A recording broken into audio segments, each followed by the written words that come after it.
walk down the hallway. Ready to go. Kate, we're starting at the top of page 2, I presume, or what is in the back page of the agenda with the community services operating variances.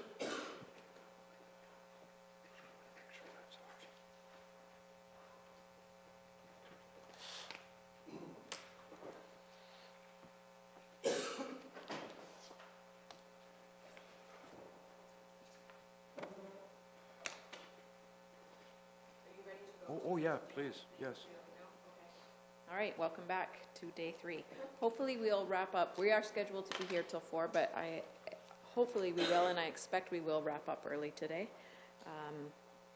I'm just going to do a quick recap from yesterday. So when we started the meeting, in order to get to our goal of 2.99%, we needed to find $265,000. We added to that the $25,000 for the MRI campaign, bringing us to $290,000, and then we reduced that by $20,000 for the savings that our Director of Operations found for the temporary winter control operator. So we're right now looking to find $270,000 in order to bring the budget to that 2.99%. Didn't we also have a $10,000 reduction also in that reserve budget line because we weren't doing the elephant? Sorry? Didn't we have a drop in that reserve for our operating reserve line because we weren't putting money into the elephant? Correct, sorry. Another $8,500 would come out because of that. So that would bring us down to 2,200 and I can't do that math in my head. $261,500. We'll just say $260,000 to be rough. So just to give you a reminder of what we've gone through, if we were to look at the variance lead sheet, yesterday we discussed all of the variances that create the general increase of roughly $677,000. We talked about the variances in governance, creating an increase of $40,000. We walked through the savings identified in corporate services, which identified actually a reduction in the budget of $28,000. And we went through all of public works and engineering with a total increase of $325,000 roughly. That is driven by winter control materials and the increased costs associated with recycling. We're going to talk about community services and facilities today. I guess I should point out we also walked through fire and the Tom Thompson Art Gallery yesterday. Before I get right into the community services and facilities variance sheets and explanations, is there anything that you wanted to discuss to start off with that related to yesterday or anything as a preamble to today's meeting? Thanks. I'd like to bring back from Public Works and Engineering item D18, winter control. D18? Yeah. Okay. I'd like to make a motion that we remove the $50,000 we added yesterday and keep the budget steady at $400,000.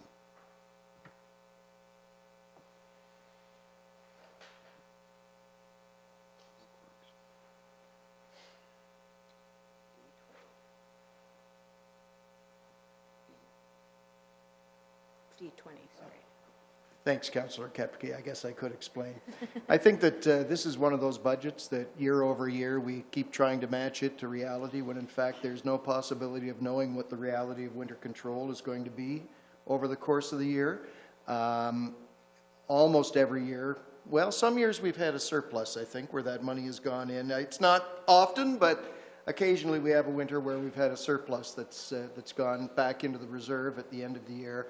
Quite often we have a deficit we have to make up depending on what the winter's been like, but again, it is unknowable, and I think that we've been operating fairly well at the level we are, and given the pressures we're under this year, I'd just like to reduce it back to what it has traditionally been. Though it may not match what happens this winter, it may match given the winter we've been having so far. Go ahead, Scott. I won't be in support of keeping that budget the same. I think back to Councillor Tamming's comments yesterday, and prudently you must acknowledge that there's some increase as you move along through the years, and I think this is one where there is a factual material increase. some municipalities, particularly one south of the border, got absolutely clobbered this year on material costs. Now, I'm no expert right now on the current costs of materials, but Dennis could speak to that. I would consider a lesser increase, perhaps halving that to 425, because 12.5% increase in 1 year is heavy. But I think we'd have to hear from the director as to where the current market is and what our material cost is.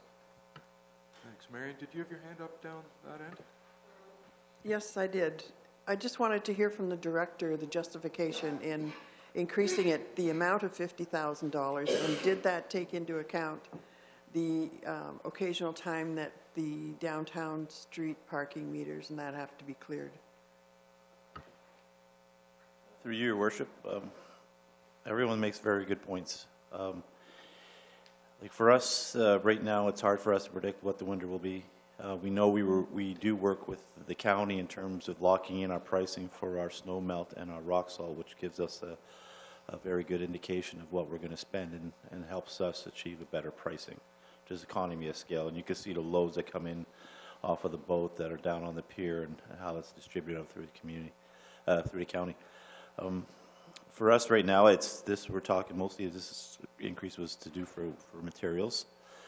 We do find that we're spending more on sanding. Again, Councillor Thomas makes a good point. Last year we had a horrible spring with that dump of snow in April. We had a great fall. So sometimes it balances us out. We do try to see if there's trends building up, and I've been doing this for years. You find there's a shift in winters.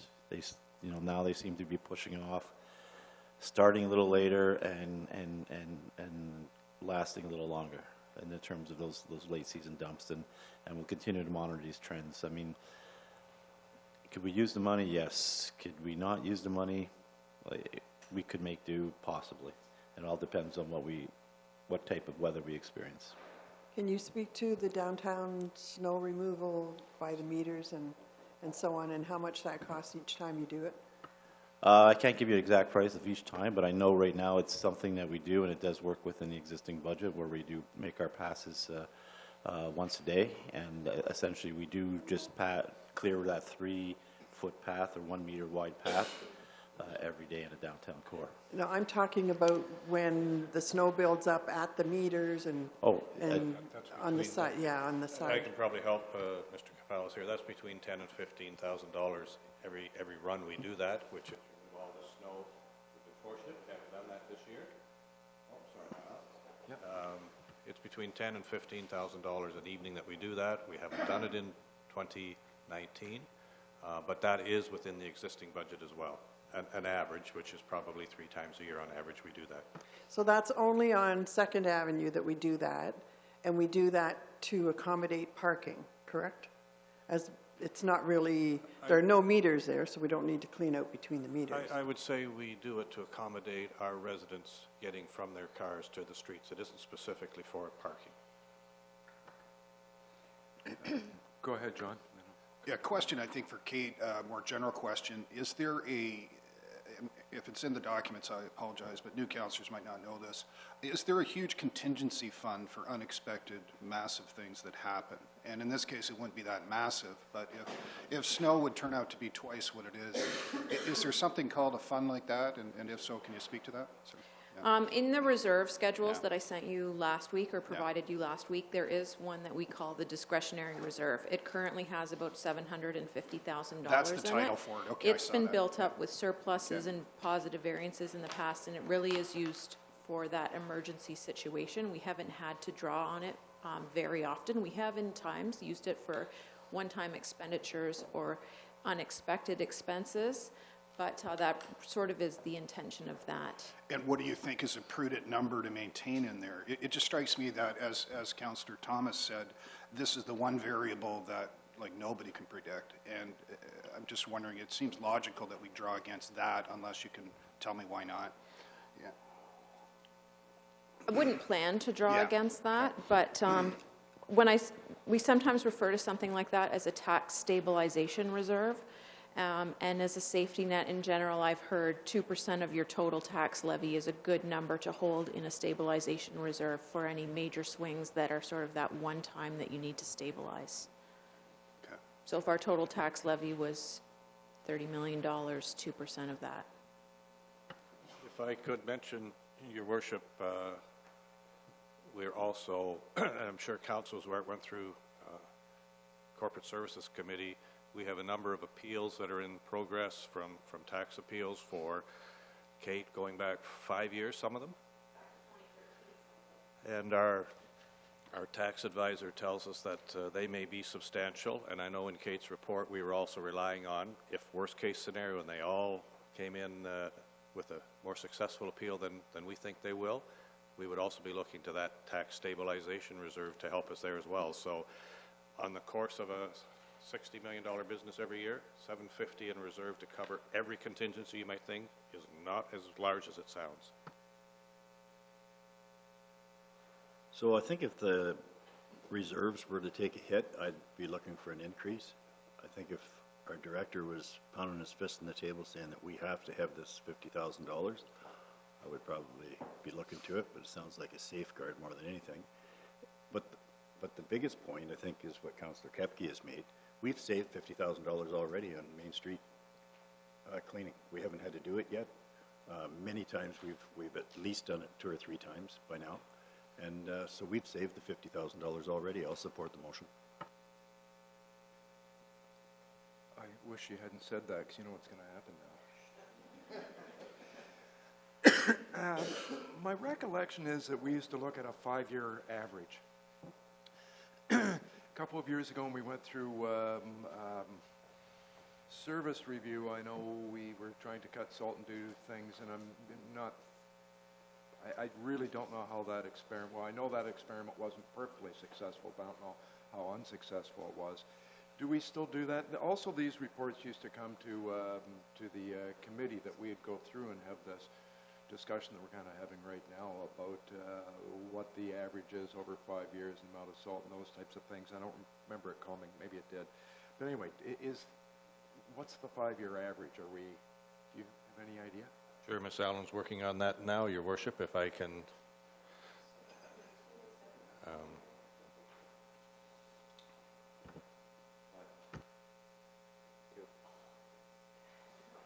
I think this is an issue where there is no, time will tell how we're doing. There is no right answer or wrong answer until we get to the end of the year and we go, wow. I will tell you, when I was reviewing the FRX, what we call our financial report in June and July, this particular budget line did not look very good. We had a tremendous fall and it worked its way back in. Historically, that just seems to be what happens. We have a terrible spring or a terrible fall. Very seldom have we had both. So it seems to work out. Having said that, a couple of times we did have a terrible spring and a terrible fall, and we were over, but that's nature. Kate? So our 5-year average from 2016, or I guess that's 2014 to 2018 inclusive, is $500,000. So in 2018 at year end, we're looking at around $400,000, but we've had years where we're as high as $700,000. Travis, you had your hand up, I think. Yeah, I was just going to make a comment that that's stability reserve. I don't think we should ever be counting on that there. That's like having the money in your bank to say that when your roof collapses, you have enough to pay your deductible. So I wouldn't ever say that we should be relying on that for anything besides the fact that it's there for those emergency situations. My only question, if we were going to do, like you said, it's a variable budget line because, like everyone has noted, it can range from $400,000 to $700,000, and no one knows what Mother Nature is going to give you in a 12-month period. So it's entirely up to council to do whatever they want. I would just say I would never try to make an argument that the stability reserve should be make up for the lack of us putting funding into our operating budget. Carol? What I'm hearing is that we need to allow for a percentage buffer. If we always go on the actual, I mean, that's not necessarily reliable because it varies. maybe what we should determine is what is a reasonable percentage to extrapolate when you're submitting a budget. Is it 10%? Is it 20%? So that at least we have, because if you always go on the actual, that really is a guessing game, but maybe with budget projections, there should be a baseline percentage anticipated. I don't know if that's part of your budgeting principles. It is in other organizations. Scott? Oh, did you want to answer that first? Sorry. I guess, well, the historical average is often what we use, so not necessarily just what was the actual last year, but looking at the 5-year or even 10-year historical average and sort of working towards gaining that as a stable place to be, knowing sometimes it'll be higher, sometimes you'll be lower. Thank you, Scott. Well, I just quickly would say, I'm outdoors a lot, and I can think back winters not too long ago when January 6th there was no snow on the ground, and within 3 weeks it was unsafe to back my car out of the driveway. Like, this community can turn on a dime, and I would wonder if Councillor Thomas would consider a friendly amendment to the motion.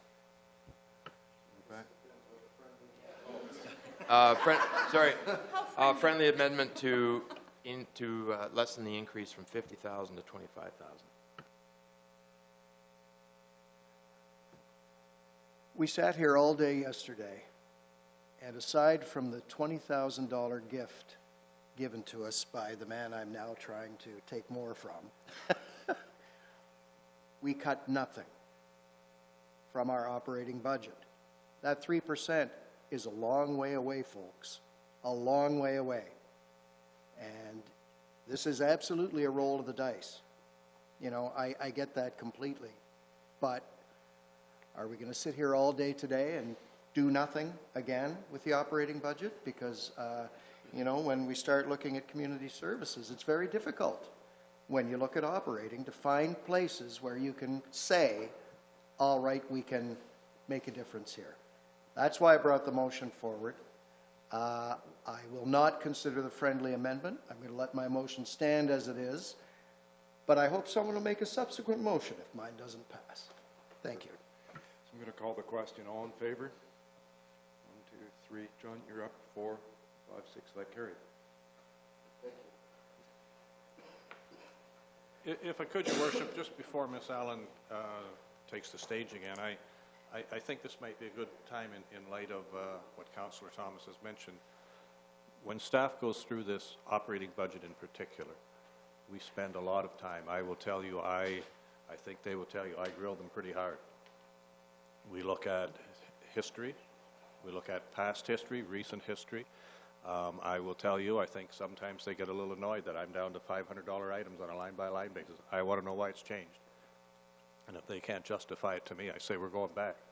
So I will tell you, this operating budget, it is, and make whatever changes you wish. That's why you're here, absolutely. I will tell you, in my opinion, it's lean, it's tight. We put a lot of time into it. There's always a theory, will we leave something in? No, it is lean, it's tight. But again, I'm not trying to discourage you from doing whatever it is you wish, but when you look and you say, gee, this doesn't look like there's much here, in my opinion, there's not much there. So I'll just leave it with that. That might be the time. I stayed up late last night and wrote out a statement. And I'd ask council to indulge me. And this speaks to what the city manager just raised. Give me 4 minutes. I got to thinking last night about the words of our city manager and how we should not lose sight of all the services which in fact we obtain in this city with our taxes. We were told this week the average household property bill is about $3,500. The average water bill is going to be about $500. That makes $4,000 a year on average. That's not a small number. But that does average out to $10.96 a day. And if we say that the average household perhaps has 2 adults in it, that means each half of that couple pays $5.48 a day. That will get you a double large at Tim's plus a bagel with cream cheese.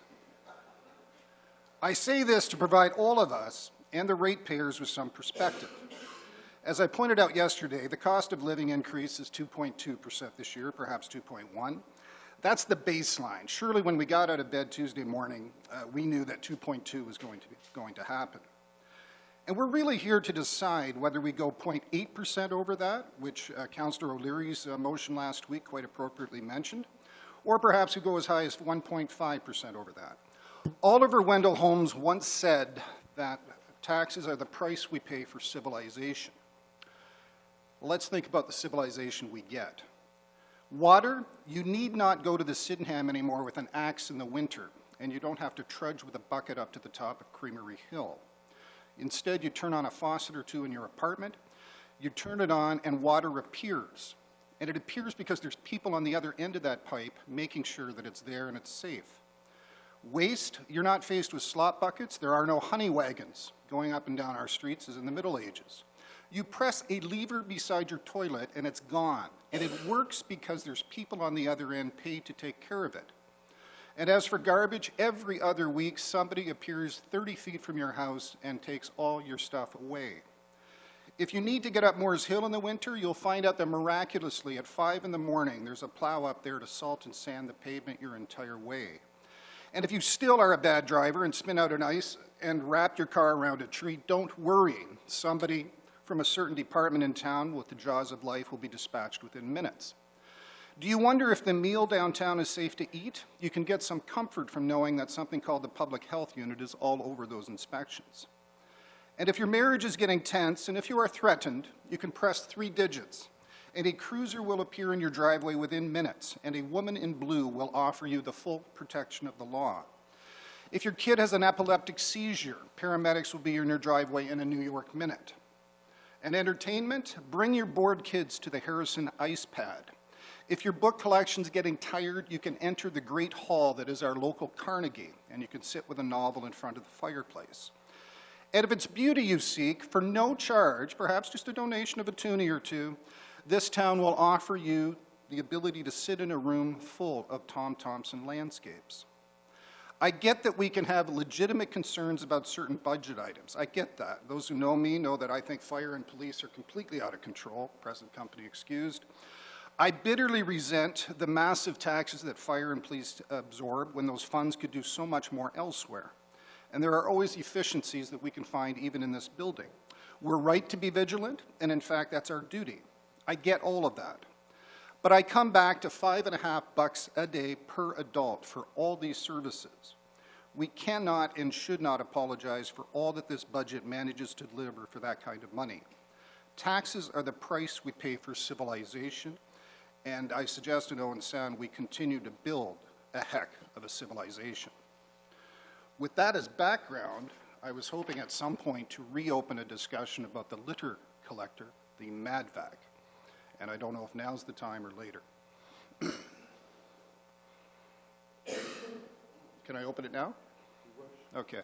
I'm moving that we reopen that discussion for a number of reasons, and that we approve item 19D.7. And I say that for a number of reasons. First of all, I think it was the only close vote we had yesterday at 5-4. Second, and I hope I'm not repeating myself, but I just want to be clear that we are assuming from the DIA much of its beautification mandate. And I think nothing speaks clearer to this city, the vendors downtown, the retail, the customers, nothing speaks clearer to this city of our intention to beautify the downtown than to have a roving machine of this quality and caliber, as opposed to the piece of, frankly, what I gather to be a piece of junk yesterday that breaks down repeatedly and sounds noisy and so forth. So those are the reasons. I think we need to really clarify with this town what we're wanting to do in terms of replacing the DIA, and I support it for that reason. I also wonder if there is not, I noticed, I could not happen but to notice this past year that a certain lawyer has sponsored some of the buses in town, and I don't know if there's further sponsorship opportunities that may be available for this particular item. I don't know if my motion would be received, but I'd like to move that we do fund the 19T.2 disbursement, which I remind everybody was rated high by staff. Oh, did I mistake that? 19T.7. Yeah. Okay. I'm going to respond first to this. I continue to be opposed to this purchase because it doesn't meet the goals that I believe that I have set as a representative of the taxpayers of Owen Sound. Very clearly, my goal has been to try and grow our city. I want to grow our city, have more taxpayers in this town.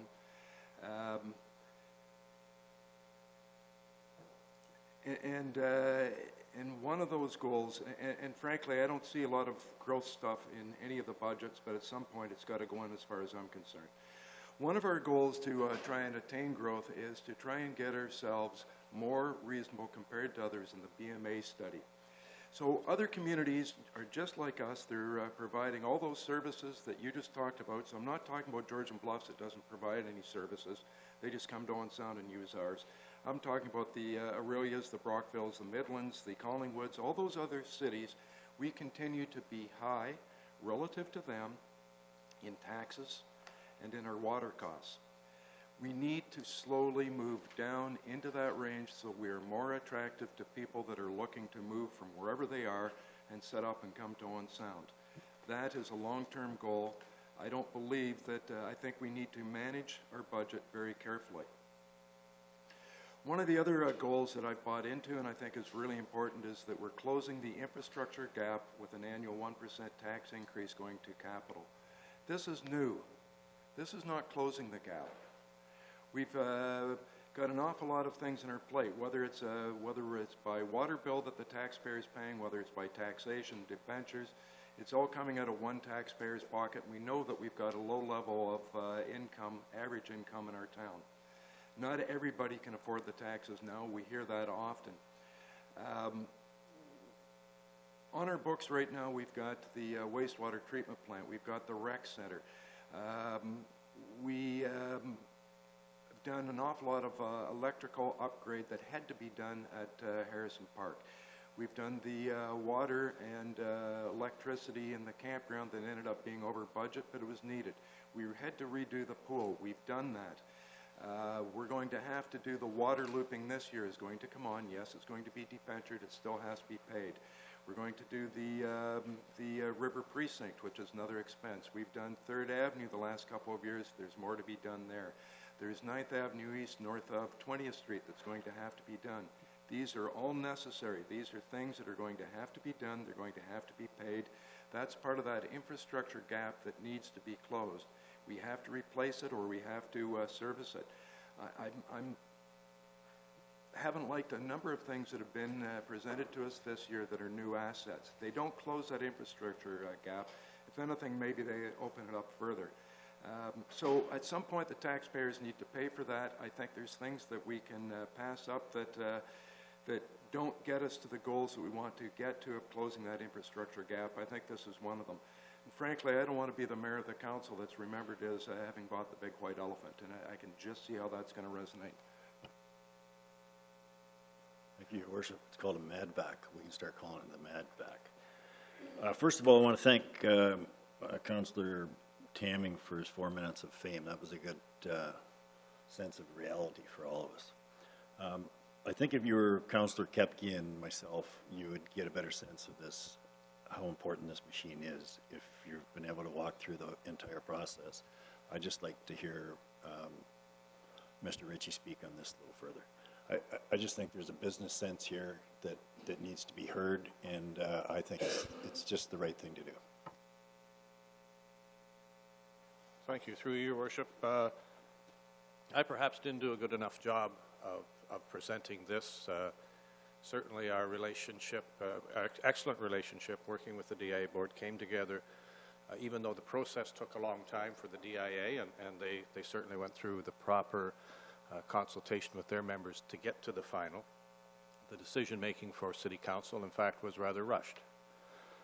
But part of the strategy moving along was not only were we going to work with the DIA to do many of the things they did now for them, with payment, obviously, of $180,000 towards the parking system, which was goal number one, I think, for the community. I believe, and I think the DIA board, I hope council believes, that will help to grow the downtown. Well, the second part, in order for them to do that, we had to take on some of their duties. To do that, I have said from the beginning to council, but also to my staff here, I will not work our staff to death to make something happen that we feel is right. I will not do that, and I continue to say that. I do believe we can pick up efficiencies doing much of that work that they're doing. Part of that strategy of efficiencies did include this particular piece of equipment. Again, the DIA has a very small area when you look at the entire 24.2 kilometers of the city of Owen Sound that they maintain. We maintain all of the city.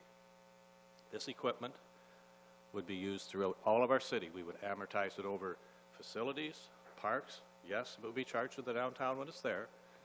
And we would have a clear idea of how much of this was to clean the downtown, to work in the rest of our facilities. Without this equipment, and we take on the downtown work that the DIA is providing, and we have promised in our agreement to maintain that level of service, I quite frankly will be instructing staff we have to hire 2 seasonal people to do that work with brushes and mops. That's what they do now, and that's what we will do moving ahead. We've guaranteed them that level of service. With this equipment, the agreement is we would have someone start very early in the morning, do the entire downtown core. It's done. They would then move on to other city parks, facilities, do cleaning there that quite frankly now we struggle to do. This will help us do that job better, more efficiently for the work we have as well. I think Ms. Allen said the cost annually would be around $8,000.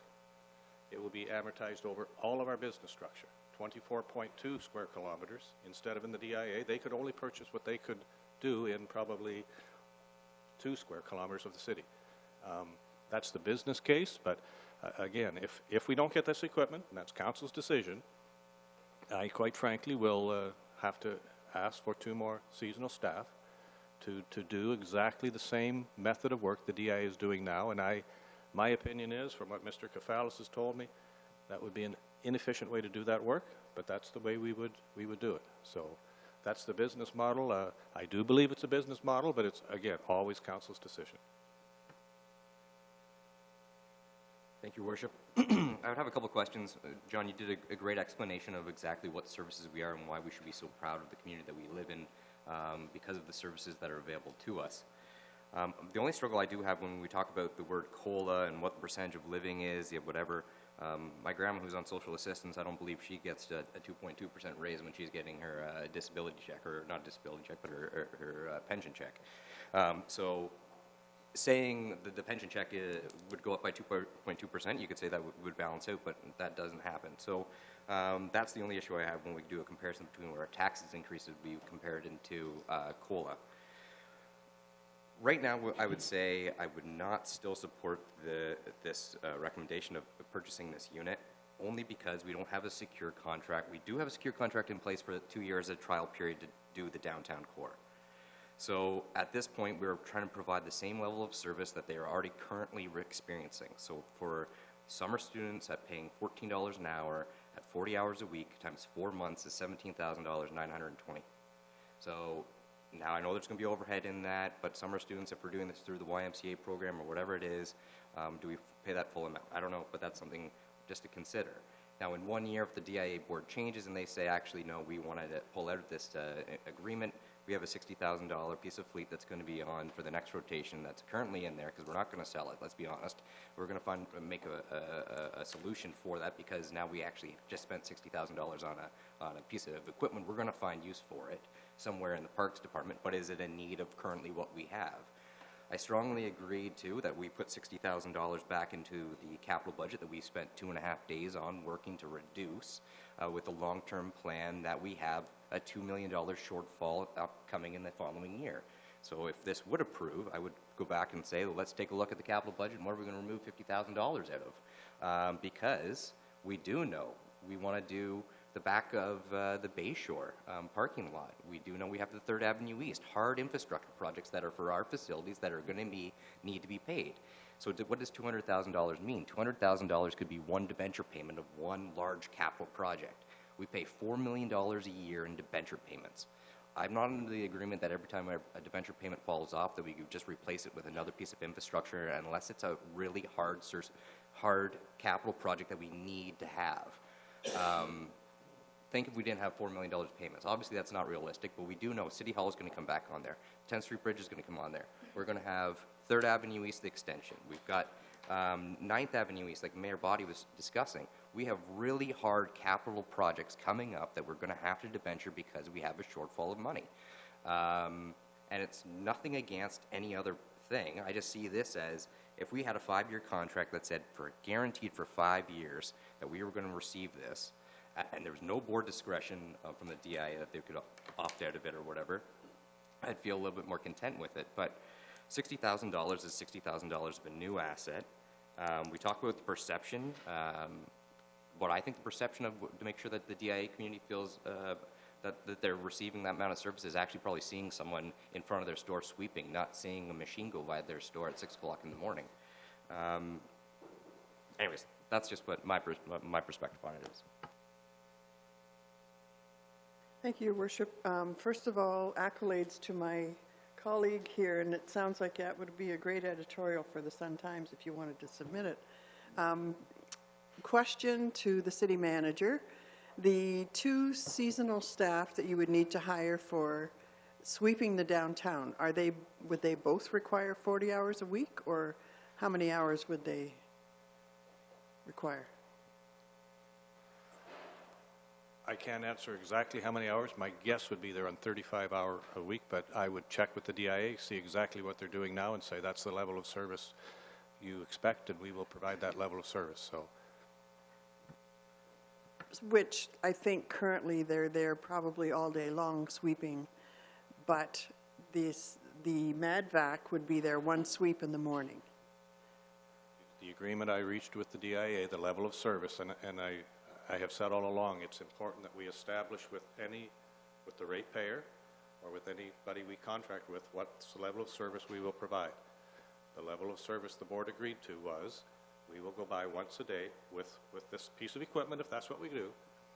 Okay. After that, if you find out that level of service doesn't suit your needs, come back to us and we will give you a price to do a different level of service. So they may say that's not working, we want 2 sweeps. We'd be able to say 2 sweeps would be another, whatever it actually works out to cost basis. Okay, so to me, that sounds like 2 different levels of service. If you have 2 seasonal staff there all day long sweeping, as opposed to 1 sweep in the morning with this MADVAC.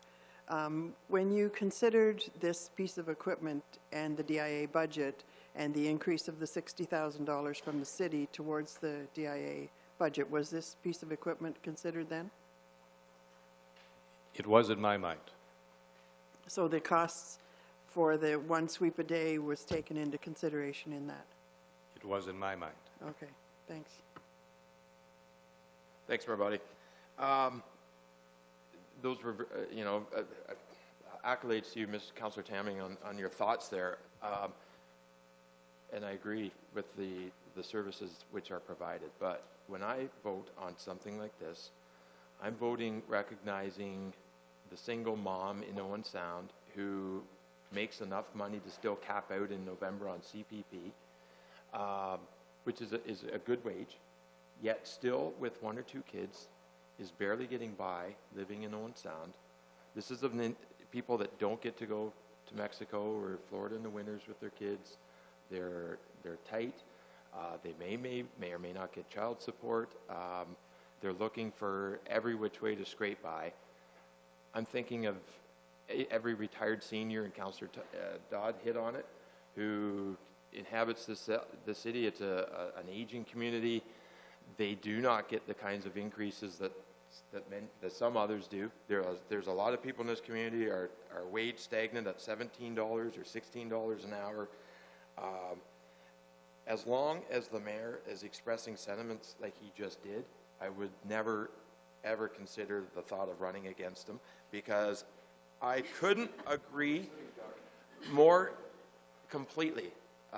When he speaks about asset management plan and the growing divide, this is a great example of something when our asset management plan was created in 13-14, never contemplated items like this. It was contemplated on existing infrastructure.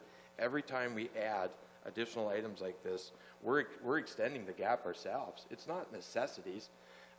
I actually feel from Monday night's discussion on the DIA that this is, to me, quite maddening. I feel like I've been misled on information coming forward to council to make a prudent and a solid decision on it. I feel like now we're being blindsided to a degree on there's extra cost from the city. I am completely not in agreement with this, and I would ask for another recorded vote if there is a motion on this, because God forbid, the perception, I'd use it in a campaign flyer, the vote of record, because this is awful. Most of what I had to say has already been said. I do support the fact that as we sit around this table, on these comfortable chairs, there are people there who can't afford even a coffee at Tim Hortons. I absolutely support Councillor O'Leary's attempts to keep this percentage of our budget increase down. We represent everyone, and there are people who have not got the money. There are people who are just barely hanging on to staying in their homes, who have to choose between eating or getting equipment they desperately need that they cannot afford. I do recognize the importance of economy in our staff hours. This is a seasonal piece of equipment, I understand. There will be down times during the summer. We talk about winter weather, we have summer weather. We have someone sitting in this machine uncovered. So when we look at efficiencies, and we look at a seasonal piece of equipment, and we look at downtime, it may potentially be costly. I don't disagree with your business plan.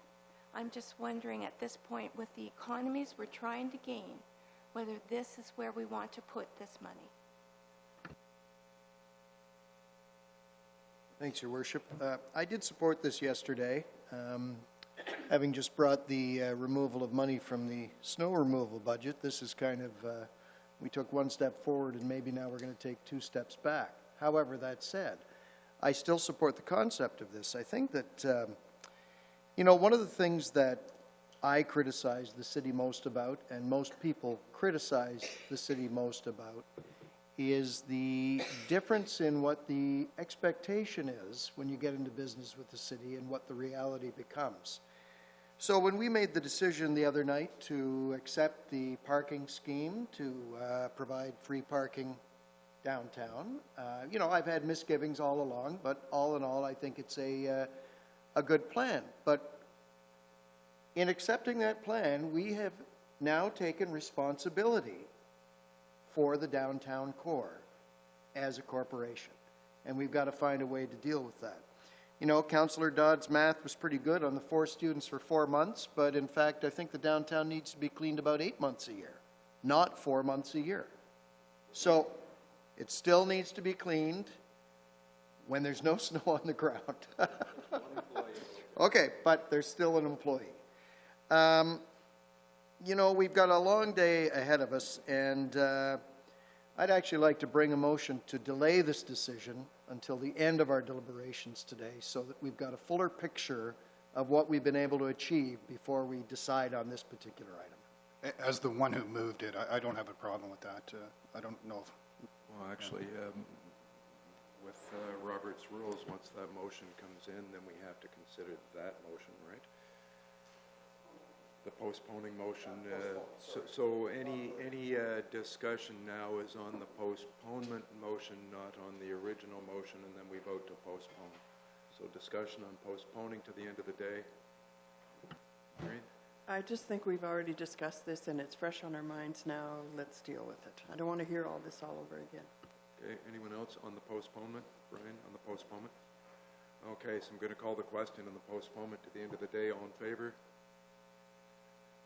2, opposed, everybody else, so that's defeated. So now we're back to the original motion. Are you done with your comments in the original motion? I would just say call the question. Don't do that, please. I agree with you. Brian had his hand up. There was just one more comment. So once you say that, I think I'm supposed to call the vote on that too. So go ahead.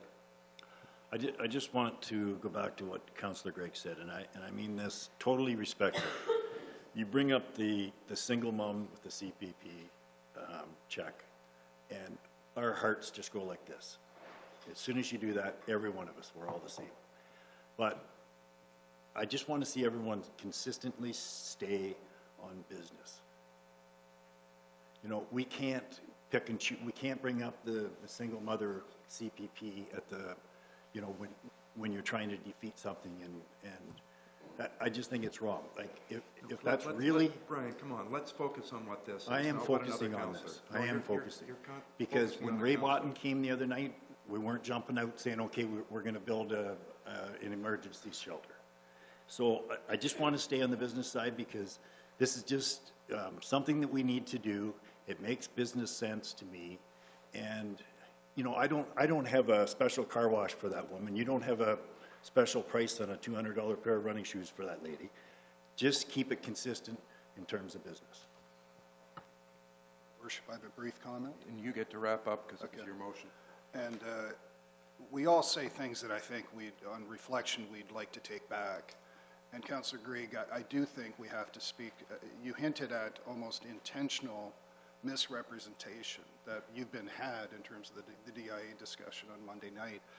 I think to the extent that reflects poorly on our staff, I hope that was unintentional on your part. I'd just like to give you the opportunity to say that staff did not take us for a ride, and we were not had in terms of that discussion.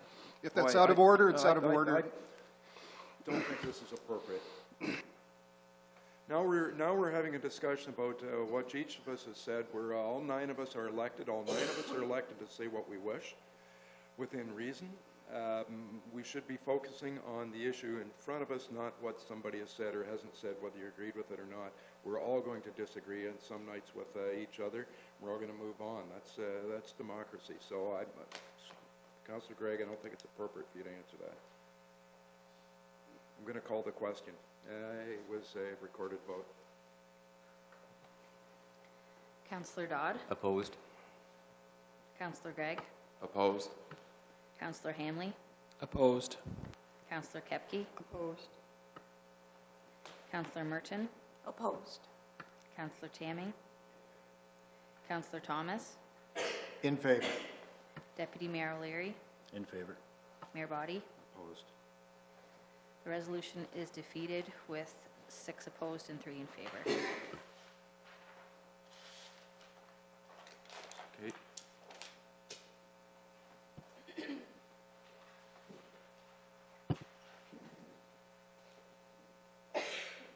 Sorry, Deputy Mayor O'Leary? Thank you, Worship. I have one more from yesterday. In October of 2011, we raised the bag tags from $2 to $2.50. It's now 2019. Every week I bring a bag of garbage from Southampton and my recyclables, and go to the transfer station. I can tell you that Miller's has raised the price of a bag of garbage $1 twice since we've changed our bag tags. So I think it makes business sense to, it's more than time to raise ours. I would move that we raise them from $2.50 to $3, and that's my motion. Motion's on the floor. Discussion. Go ahead. Thank you, Worship.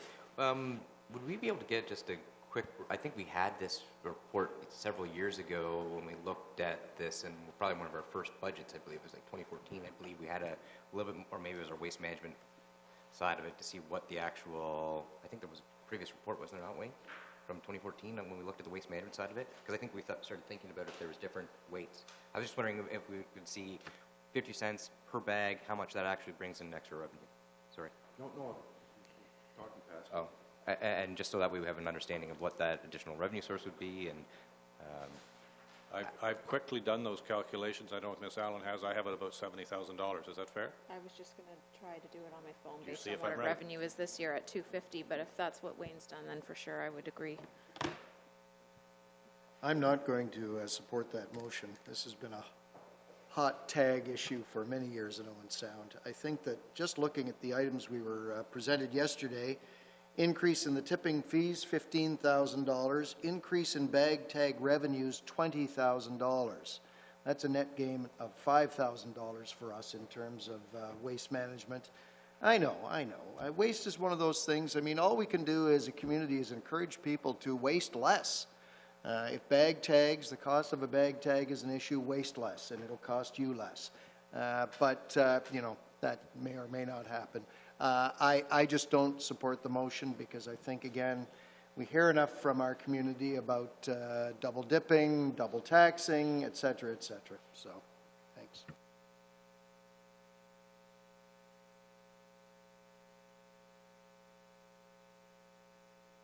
Just a question, did we notice one of the arguments against high bag tags is that people will do other stuff with their garbage. When we increased it last time, and I appreciate, Dennis, you might not have the historical memory, but through the mayor, do we have an idea of whether those miscreants increased their activity, or when we jumped from 2 to 250? I can't speak necessarily to what we saw for volume, but you don't necessarily see that dollar for dollar increase. So certainly when you increase the dollar per bag tag, we do see a slight reduction in the number of bag tags that people are using. So if we were to go up 50%, I don't think it's reasonable to expect the revenues to go up by 50%, because certainly people do. How they're doing that, I'm not sure. So it's possible that they're putting their garbage somewhere else. It's possible that they're retaining their garbage, that they're putting more into one bag, but we don't necessarily see that percentage correlation between revenues and the increase in the bag tags immediately. Okay. I'm going to support it because it has been. We're going on, I believe, 7 years since it's been increased. I don't think it's ever prudent to have a user fee just remain static for arbitrary reasons. I support the request. Scott? I won't support the request. I am supportive of Deputy Mayor bringing this item for discussion and further report during the year at the Operations Committee so we can have further consideration. Our director touched on it. There's something called the demand curve here, and I mean, you can't make a decision like this, which is coming across as a knee-jerk decision, and just assuming that your revenue, your sales are going to remain equal despite an increase in the price. That's hardly factual. This bears further study. I mean, right off the bat, the first thing I think of is I talked to the Miller guys, and the first response people have is instead of buying a 40-liter bag, they go out and they buy 80-liter bags, and Miller's has more people off on WSIP because they're going along and they're grabbing the thing on the move. So it takes more thought than just to make a quick decision here and increase them this morning. So I think it's a good idea to bring it forward during the year to committee, but I won't support it this morning. Okay. Others? Travis, you had your hand up before. Thank you, Worship. I was actually not going to be too far off from what Scott had just mentioned. As anything, you're correct, Councillor Tamming and Deputy Mayor O'Leary. It might be something to be looked in. And I was just wondering if that'd be something that could be brought to Operations Committee or something like that, an actual report opposed to a decision today. I know you're thinking about for the budget reasons on it, but I'm just wondering if that would be something that, you know, even if you did it in May, it would still have an implication for the 2019 year. Sorry. Go ahead, you're wrapping up. No, we're either going to do it or we're not.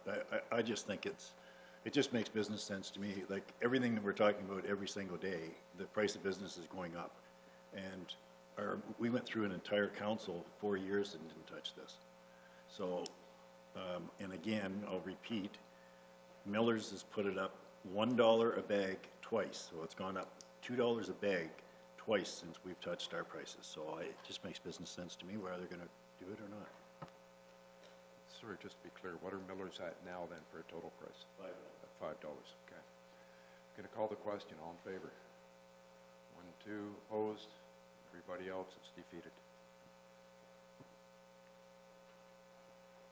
Kate, your legs are going to be in good shape. You're up, you're down, you're up, you're down, you're up, you're down. No problem. Did anyone have anything else that you wanted to discuss?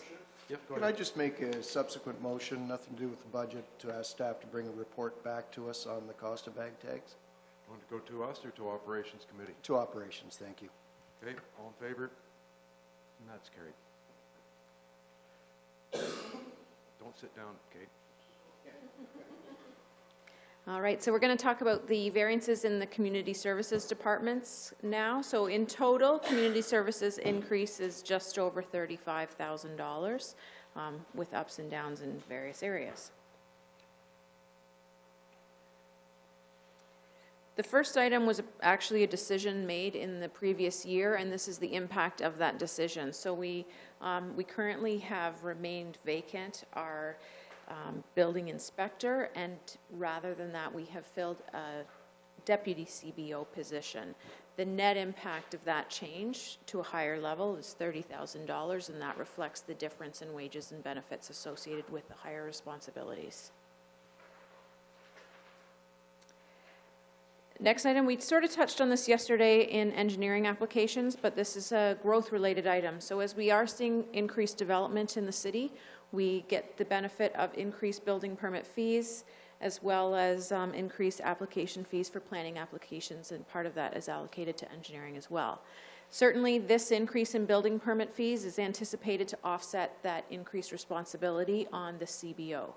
Or the deputy CBO. So the two sort of balance each other out, and overall we're not seeing a significant change in the building department as a whole, but we have increased those fees by $50,000, and we've just shown the actual historical fees below. I can also say 2018, that was as of November. 2018 is actually significantly higher than that, as we did have nearly $100,000 earned between this date when it was prepared and the end of the year.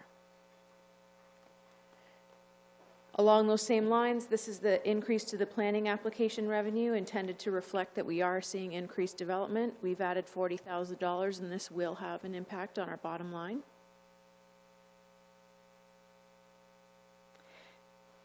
To also take into account that we're seeing the increased volume in planning and development, there has been a need identified for an additional person in our development team, being an intermediate planner.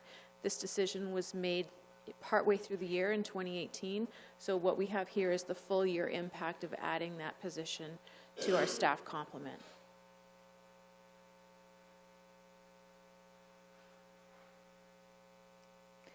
To offset that increase, we are expecting to see a reduction in our planning consultant fees that support our planning department. It was brought to council attention several times now. Our city planner is departing, and we are looking for a replacement for her, so we do know that we will have some gapping. If there are any additional consulting fees required, those will be offset by the gapping, and I don't anticipate that we should be having to adjust the budget from what is presented to you today.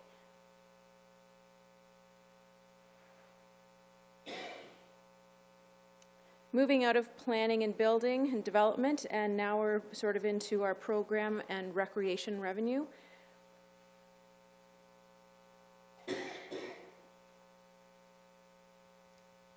I believe this lead sheet is incorrect, because we actually increased our registration revenue by $20,000.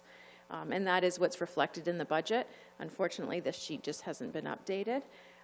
Based on what we've seen in recreation revenues, which has been provided in support in the following two documents, we have seen an increase in our registration fees, and so overall that registration fee budget has been increased by $20,000 for 2019.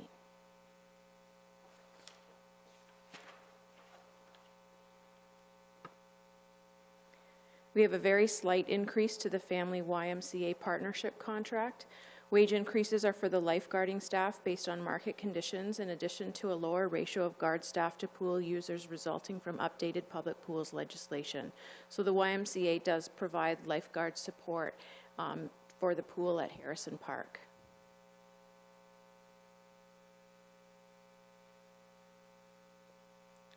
As a result of the increased capital expenditure and investment into the pool at Harrison Park, we are anticipating a decrease in the pool operating costs.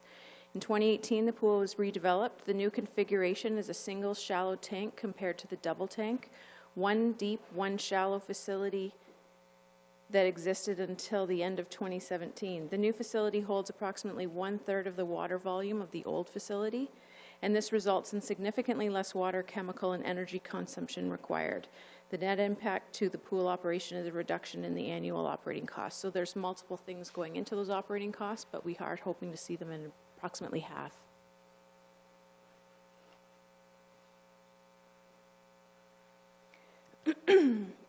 We have an agreement with the Owen Sound Attack. They rent lease space at the Bayshore, which is where they hold their practices and obviously play their games. Their agreement does include an index, a cost of living increase of roughly 2%, and that will result in an additional $2,500 in revenue. Other fees associated with the Owen Sound Attack that are not included in the annual agreement net to approximately $2,700 and include designated parking revenue, a percentage of the advertising revenue for any advertising that's done in the Bayshore, as well as on the clock, and this is offset by the cost of providing security, so we pay roughly $2,000 a year to offset the security costs, and any increase in the taxes that they pay over and above a certain threshold that is set in their contract. Seems to me we start to get paid more the further they go in playoffs, but I assume we don't budget for that. We don't budget for that, but you are correct, and I can let our director speak to which round they would need to get to. Into the second round, we do get a percentage of ticket sales. So it's so variable, you can't, that's gambling. Okay, thanks. Thank you. When does this contract expire? Don't hold me to this off the top of my head, 2021. Okay, thanks. We like 2023 much better.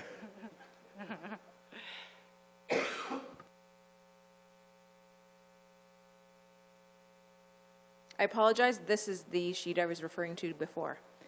The other one was for program fees, including the non-registration fee. This is for our facility rentals fees, where we are seeing the increase. ICE rental rates increased approximately 1.5% for the 2018 calendar year, and staff will recommend a similar increase in 2019. Staff have also worked diligently in accordance with the city's ICE allocation policy to allocate ICE to user groups in a fair and equitable manner.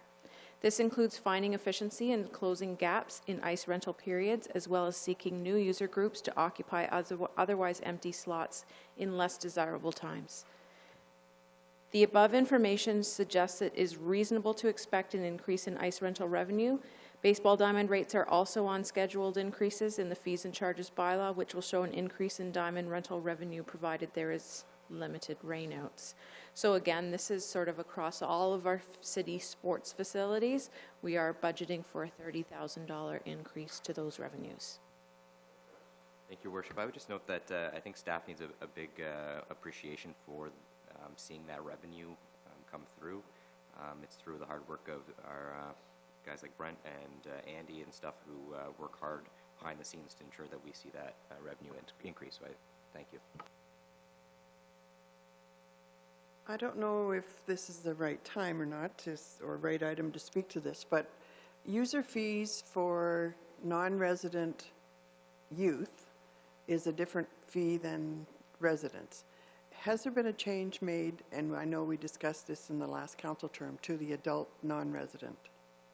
Through Your Worship, no, there was a report in follow-up to service review that looked at that item, and through committee and approved by council, there was a decision not to do that. Is that something that we should or could revisit? Could. It is very difficult for adult user groups to collect their registration data. They just don't register for programs.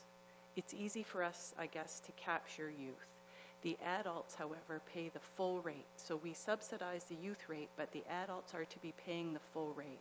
So we are, and I know the sheet said, you know, there's planned increases in those facility rentals, and the idea is the youth rate is subsidized, which is why youth from other communities are required to pay a non-resident fee to offset the subsidy from the city for that lower rate for children. Adults, on the other hand, are paying what we consider, and I know the facilities still have a cost to operate, And when you're setting those ice rental rates, we have to look at our operating costs, but we also have to look at what the market can bear. So in theory, the adults are paying the full rate, so it really would be unfair to say for adults from out of town to have an additional fee when that rate is to be what's fair. We will, we have in the fees and charges bylaw, we look 2 and 3 years out for ice and halls and that sort of thing, so we can continue to work ahead. We can, when we do this year's fees bylaw review, look hard at those ice rates again and compare them not only to our surrounding municipalities, but other larger urbans, if that's council's wish. And I guess that's my point is, once again, we're servicing the residents who live outside of Owen Sound at the same cost our residents ourselves are getting.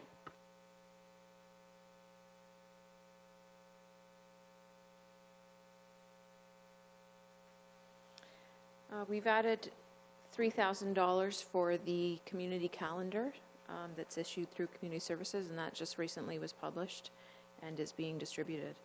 The Community Services Committee recommended through staff report CS 18-155 that staff proceed with the 2019 events calendar. In the report, the true costs of the calendar were presented, and those net costs are reflected in the 2019 proposed operating budget. And as I just said, those calendars are actually ready and they are to be distributed currently. So I know the calendar was a replacement for other marketing material. Are we seeing a reduction in the other marketing material? Through you, Your Worship, the calendar, and I don't have the report in front of me, but going off the top of my head, we have sponsorship in there. We have a marketing and promotion budget. The calendar in 2017 for Canada 150 really replaced the community guide. It is, however, a bit more expensive than the community guide. We also used to do this thing where we would take the calendar, and if we said something great about the library, we'd send the library an invoice for $300 to be in the calendar, and that sort of is robbing Peter to pay Paul, and it was an administrative nightmare, and quite frankly, other divisions didn't like to pay. So we said, if there's a cost to the calendar to print it and distribute it over and above what we can gain in sponsorship, we probably should reflect the true cost of that calendar in the budget. So it is a separate budget than the other marketing and promotion that is done through community development. Okay, I guess I would just also reflect my only disappointment is that this wasn't out earlier. Through you, Your Worship, there was some issues with our staff had a slightly different plan. They worked really hard to get the calendar put together, and there was some issues with the printer that caused the delay, and I'm happy to talk more about those to you. Thank you, Worship. I will speak directly to that. It was my direction at committee to go with the calendar route instead of what the staff had projected. Staff had worked hard on offering another project that committee at that point felt wasn't what the direction they wanted to go in. And Brent did a lot of work, background work, and I know all of Community Services Committee had. Still with this comparison, with this being $5,500 because we didn't get the same amount of revenue brought in from sponsorship.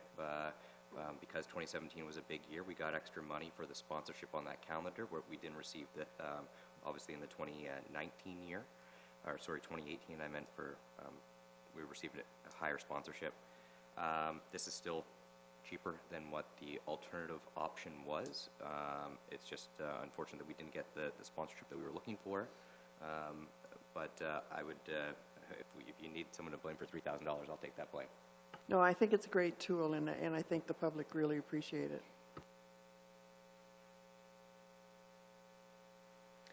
The next item is an increase to our visitor services net revenue. So this relates to the sales of marketing material and clothing from the tourism gift shop.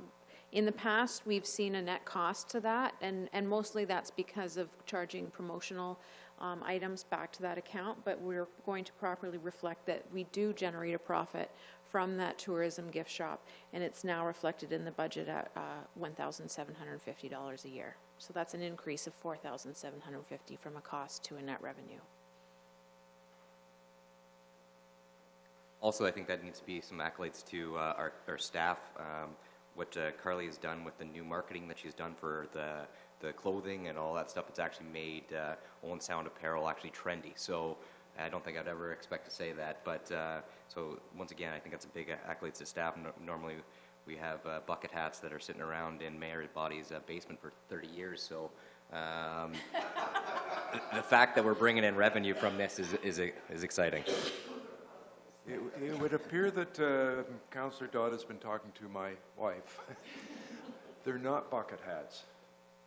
They're pink ball hats, and it's only from 2007. Well, only half of them are pink, the other half are blue, and I'm down to 3 puzzles. What do we do with merchandise in the winter?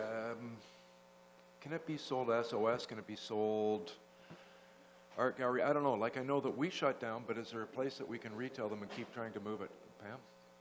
A couple of things. We can partner with the art gallery. We did talk to them this year. They had limited space.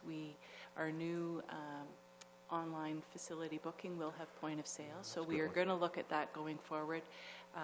You know, we did have a discussion also with the attack. We just didn't get there, and we would like, certainly if someone wants something, we'll sell it here, but that's something we can do a better job of going forward.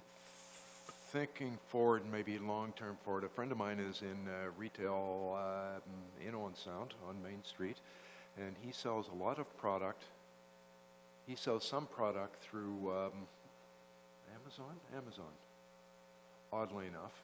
And so you buy an Amazon, and it will show that it's coming directly from Joe's warehouse or whatever. So I think they take 8% of the sales, and that probably eats up all of our profits in a sense. But I'm wondering even about not eBay, but maybe Kijiji, if there's other ways that we can find or that pushes us to our website. Brent's got his hand up there, but he'll have to come to a mic.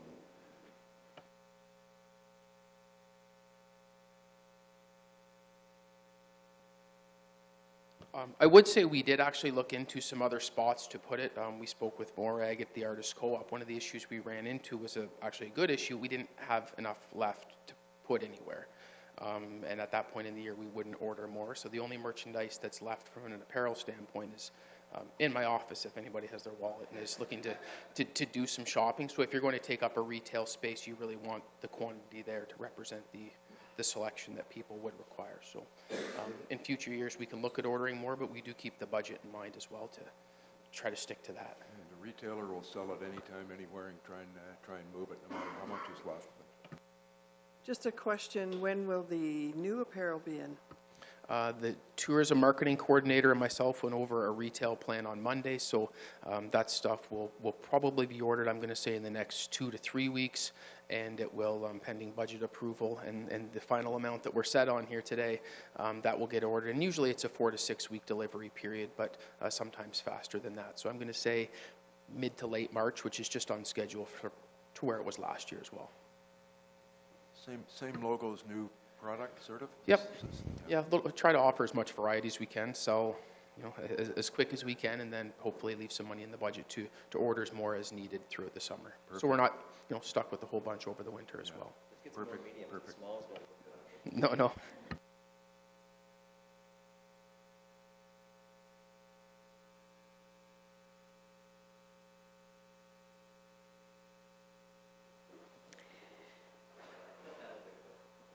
We have decreased the Canada Day revenues, or the overall Canada Day budget, so it's actually causing an increase to the budget of $5,000. The budgeted grant in 2018 was $10,000, however, $8,000 was received.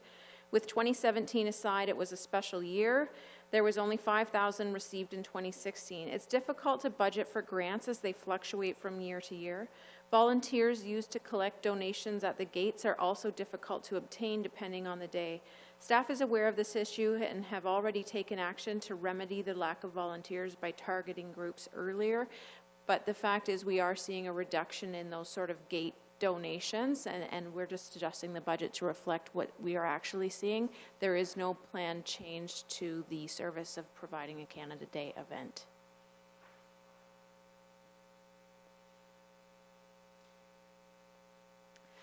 On the other side, Home Expo net revenue, we've actually seen an increase in revenues for Home Expo.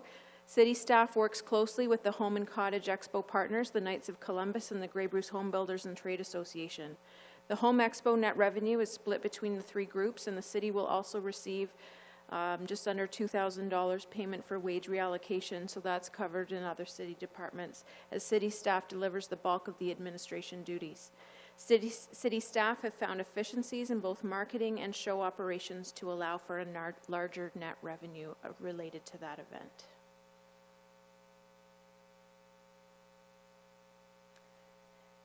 The next item is a new event planned for the fall. It's sort of affectionately coined the Fall Ball, but I don't believe that is the name that staff or anyone is set on. With the completion of the Downtown River Precinct project, it would be beneficial to have an event in the downtown core, typically during slower time. Ideally, this event would happen on Thanksgiving weekend when many people return home to see friends and family. This would be a licensed event with the fall country theme. Harborfest is more of a hip rock theme. Many of our surrounding municipalities have key fall events, for example, the Scarecrow Invasion in Meaford and Pumpkin Fest over in Saugeen Shores. So it would be beneficial to draw people to the downtown to show off our new gathering area and do so during a slower time of year. If the budget is approved, staff would bring forward a report outlining the event and the marketing strategy in more detail, similar to the approach we took with Harborfest. So this would be the net cost of that event. Certainly the expenses might be slightly higher, but they'd be offset by sponsorship revenues, registration revenues, vendor revenues, those sorts of things. This is the bottom line cost proposed to the budget. Thank you. I agree, sounds like a great event. I like the country theme, as I've probably mentioned before. It's good to showcase, of course, what we've done in the River Precinct. However, I am a little apprehensive when the gallery is trying to do a major fundraiser that we're maybe in direct competition there. Somehow, maybe we could work together with the gallery on something as opposed to spending this amount. Through your worship, the gallery was a great partner in Harborfest last year, and certainly the gallery would be welcome, and we're happy to work with them in terms of a fall event in the downtown area. I think going back to service review in 2016, at that time council had said have more events downtown and in the waterfront to bring people. That certainly was articulated in your strategic plan. The success of Harborfest in bringing people to the waterfront, connecting them sort of around that horseshoe and bringing them into the downtown. So this would sort of build on the success of that and try to mirror that for the downtown. Just to answer that, I kind of know what's going on for the Art Gallery Gala, and it won't be country music. So I'd like it. I realize that. Just timing is what I'm thinking. Yeah, I just don't want to I think see we're blending competitive. two crowds and two certainly. themes.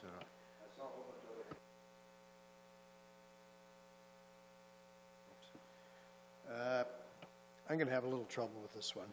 I think that Harborfest was great. I assume it's going to continue this year. I think it served its purpose, especially at a time of year when there's not a heck of a lot going on down in that area. At this time of year, we've got the Salmon Spectacular that runs for 2 full weeks at the end of August and has entertainment going on. We've got our own salmon ladder proposal. The name's going to escape me. Salmon Tour, thank you. As alluded to, there's going to be stuff with the gallery. And given the pressure, any other year I might say, yeah, baby, I love a party, even if it is country music. I mean, I can't, I'm so hip that, but I really struggle. I think it's a nice idea, but I really struggle with the idea of this expenditure in a year that is going to be difficult, and depending what we hear on our municipal partnership grant, could be even more difficult than we even know now. So I'm going to make a motion to remove this from the budget, and would certainly invite staff to bring it forward again next year at budget time, because again, you know, we're down to $212,000-ish that we've got to make up here today, or more if we can do it. And so that's my motion. So motion's on the floor, discussing motion, response to it. Councillor O'Leary's got his finger on the button, I think. I won't support that motion. After Harbor Fest, I can't wait to see what Brent, Carly, and Melissa come up with, and I think this is staying on the right side of the taxpayers. This is what they like. They like the events, and although it is costing us money, it's a free event to them, and that's what they're looking for. Carol, sir. I'm wondering about the timing. We're going to be going into some major projects. I think the idea of a celebration event after we have survived all of our projects might be something we could consider and plan for funding, because we do need to celebrate the success. So I think the concept is good. I'm just querying the timing and whether we should incorporate all of the projects as a community event of celebration. Others? Scott? I'll support the motion. I think the first job that we have this year is the commitment that we've made to the DIA that we are going to be able to execute on their events, which they've done through the calendar year. So I'm not in favor of this event. I want to see us execute on the commitments that we've already made. So, John? We're concerned with the 10th Street Bridge closing that people will either avoid or just forget that we have a downtown. This coincides with the bridge starting to be closed, is my understanding. Is that? I certainly support it. I don't think it's. I think it's a great idea, and I don't consider it a party as much as an invitation to come spend your money downtown. Thank you, Worship. I'll be honest, that this one, when I originally got the operating budget a couple weeks ago, I thought, oh, maybe that's not something we could do. But then after actually the inspirational message from Councillor Gregg, who said, you know what, why not have that opportunity when we're doing the detours to showcase exactly what everything that we just did for the Downtown River Precinct, actually left me with that image of saying, that's actually quite good. We're talking about doing the detour there. If you have the event there, you're actually kind of showcasing it as well. So, Greg, you gave me some inspiration on that one. So, my only questioning would be, I do have a few, is the timing of this year actually, I think it's a great idea to do, but is this year the year to do it, just considering the fact that 8th Street Bridge is doing the water decking up until September, we're doing the Downtown River Precinct till the end of August. Even if we did have a month overrun on, say, with the DTRP or something like that, what date would we be thinking for this? Would this be an October night when you're starting to get, it starts getting a little bit cooler, we don't know what the weather's going to be, what's the turnout come back on that way? As Councillor Thomas did mention that in August we do have the Salmon Derby, and then there's summer folks in there. So just depending what that timing was, whereas when we had Harbor Fest, and you know you're probably going to get a revenue from Harbor Fest if we're taking some percentages away from the people who are selling booze, and we can't bring a revenue source in from that. Would I be more likely to stay out until midnight in middle of October compared to June or July? I don't know. But that'd be my only question on the timing of it exactly, only because I do think it has a lot of benefit to it, and I think it's a great thing even when the DIA, we're going through the situation, because it reminds everyone that the DIA is still alive, and that it also shows our support to the DIA when we're putting an event there, because we saw the offshooting of what Harbor Fest did to every restaurant in the surrounding area. But those are just my concerns. My point of view, the only question I've got is the Thanksgiving date. But it's starting to get cold. It's starting to get cold at Summerfolk in August. If you talk to anyone that's in the hotel business, they'll tell you they're booming in the summer, and it's the shoulder seasons that they would like us to draw people to, which is more what this is. Everything that we've looked at with the River Precinct is how do we draw people downtown, how do we blend people, how do we get people involved. During the election, Jackie Fertner talked about having a stage there called the Sound Garden, which was just one more creative, brilliant thing. we're going to have a lot of construction. We're going to have a downtown that over the next couple of years, I'm going to stop right there and ask a question before I lose track. Do we have a planned amount of money for promotion of downtown? Like, I think we spent something like $30,000 during Big Dig. Do we have that penciled in a marketing plan of how we're going to keep pushing people to come downtown? Thank you, Your Worship. We have a large budget, and part of that is to develop a robust communication plan to make sure people know downtown's open for business. We even have our contractor, our consultant, actually working on some signage that we're looking to place at the entrances to the city to ensure that that signage does include a large marquee that indicates that we're open for downtown business. We plan on working with our internal staff to come up with more robust ideas on how to ensure that people know we're open for business. So you've got budget and you've got We have budget. plan to be developed. Perfect. Yes. Okay. Coming back to Thanksgiving weekend, I'd love to talk to the hotels to find out if they're packed on Thanksgiving weekend. Anyway, that's maybe not a good idea. We move it up a week. We move it up a week or two. I think it's far enough after Summer Folk and Spectacular that if we're in late September, a week or two before that, I think we're still okay. If the hotels are not selling out on Thanksgiving weekend and we can attract people to On Sound with this to show up for a long weekend, fill the hotels, I think it's great. We don't know if we don't try. And yeah, it's a lot of money, but I think it's something we should try. So unless anyone else has got any comments, I'll call the question. And I can't remember what it was to strike it, correct? So I'm going to call the question. All in favor to strike this from the list? 1, 2, 3, 4. Opposed? 1, 2, 3, 4. I guess I just spoke to it, so my position is that we go ahead with it. So that breaks the tie. Now that Kate is standing, does anyone else have any questions?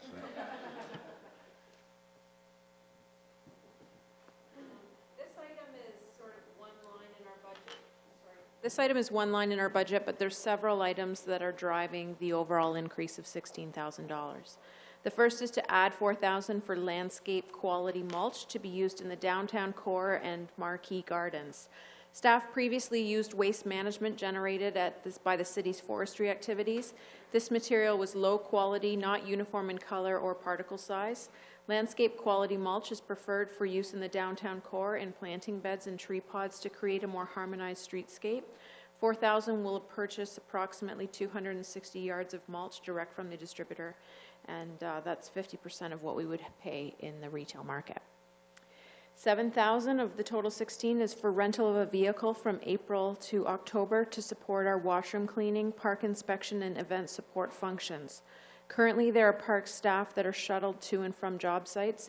This reduces their effectiveness due to waiting for rides and deviates other staff and equipment from their assignments to perform pickup and drop-off. And then finally, an additional $5,000 to offset the actual need for contractor payments for refrigeration services, electrical, and plumbing repairs in all of our parks and facility spaces. While we work hard to find savings here today or maintain service levels that we're already committed to, this is one I've had 2 circles on. The adding the $4,000 for landscape quality mulch, it's not downtown every day. I speak to a lot of people. Complaints on that item are not something I hear. So I think what we're doing is satisfactory, and at a time where we need to belt tighten or hold the status quo, I think this is a great example where we don't need to scale up. I think back to the type of mulches that we put in at the wastewater treatment plant when that we were already committed to the landscape design when it came forward, and boy, it was pretty elaborate. But I think I will make a motion that we not increase for $4,000 for landscape quality mulch, and I also have trouble adding $7,000 for a rental vehicle for 6 months. So I just want to be clear, you are removing Just separating discussion so that I can make a motion on that $4,000 landscape quality mulch first. Okay, so you're only on 4,000. Do we not kind of produce mulch at the whatever you call it, recycling. Through you, your worship, we do have mulch at the compost site. Compost, there we go. It's sort of a natural-looking mulch. It's a little coarser than what you would like to see in the planting pods, the strip along Metro, over at the Fortress, in the pods in the downtown. So this would be the black, finer-looking mulch, more of a urban type of mulch that would, you know, just keep that at a standard. So, Sorry, I'm going to get you to repeat where they are, but a little bit slower, so I can kind of... help me if I miss any, Adam. So there's black mulch in the planting pods on 2nd Avenue. The tree grates have been an issue with weeds growing out of them. They need to be cleaned, mulch, and the grates laid over them. The Fortress area. First Avenue, in the 9th Street and 900 10th Street, block. okay. Yep. And then in the tree planting strip adjacent to the Metro parking lot in the 1000 block of 2nd Avenue East. So on Main Street. Yeah, just as you're going south on 2nd Avenue, on the left-hand side along Metro, there's an area that's planted with trees. It's about 1 meter wide. And Boulevards, or... in the boulevard area there to create a street edge on that parking lot. Okay, thanks. Richard, you had your hand up. Yep. You know, there was a time this community was a Communities in Bloom champion, and I always liked the look of a pretty garden. So I don't have an issue with the mulching, though you might question that if you go by my house, mind you. My question is on the $7,000 for the rental vehicle. You know, we just retired a whole bunch of vehicles yesterday in Capital, and I wonder if one of those vehicles couldn't be repurposed for what is clearly going to be a lighter use than they've been experiencing, just to take that $7,000 out of the mix for a 4 or 5 month period. I certainly give credit to staff because this discussion was happening kind of by email. Dennis was getting rid of a water van. Our staff did ask the mechanics, hey, could we get that water van instead of leasing one for the season? There are a few other ones being retired. Perhaps, if it's council's wish, we could ask the mechanic of that fleet being retired, which one would be the best of those to be put back into service for this use. So should I call the question on the 4,000 first?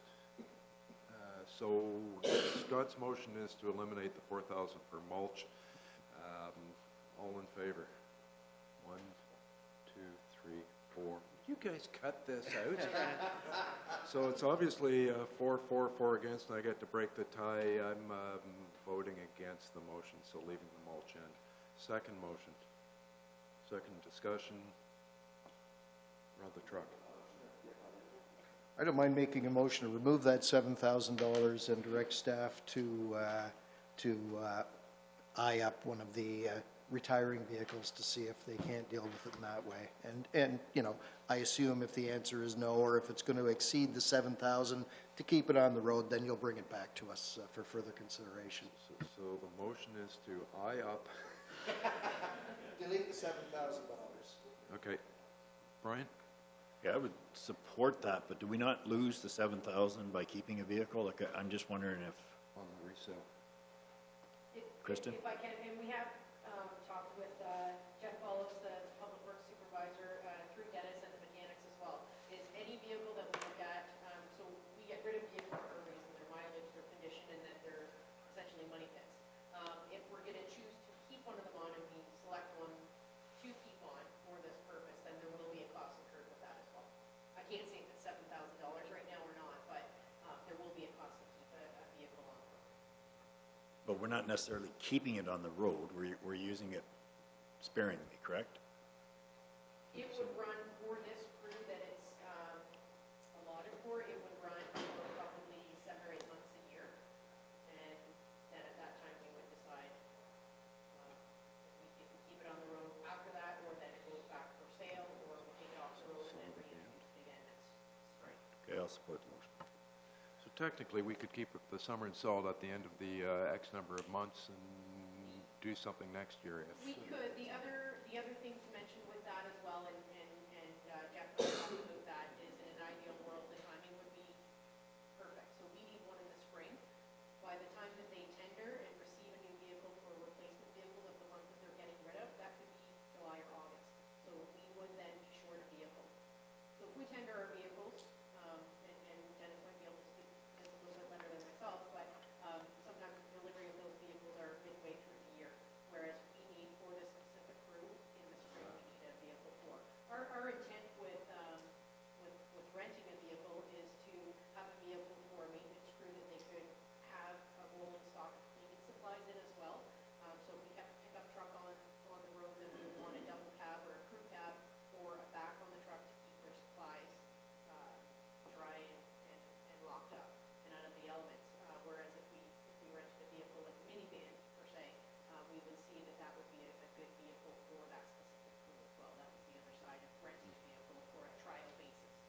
questions come out of that, Mary? Just for the benefit of the multitudes of people that would like to watch this on tape, could we ask staff to remember to please go to the microphone to speak?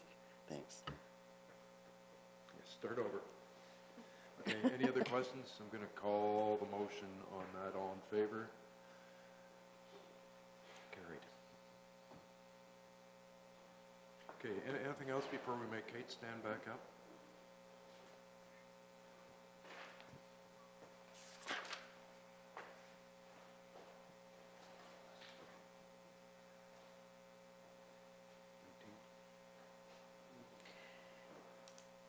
The next item is to increase our emerald ash borer, commonly coined as EAB, management costs by $5,000. I know I remember hearing in the media this year that the emerald ash borer has been located in trees within city limits.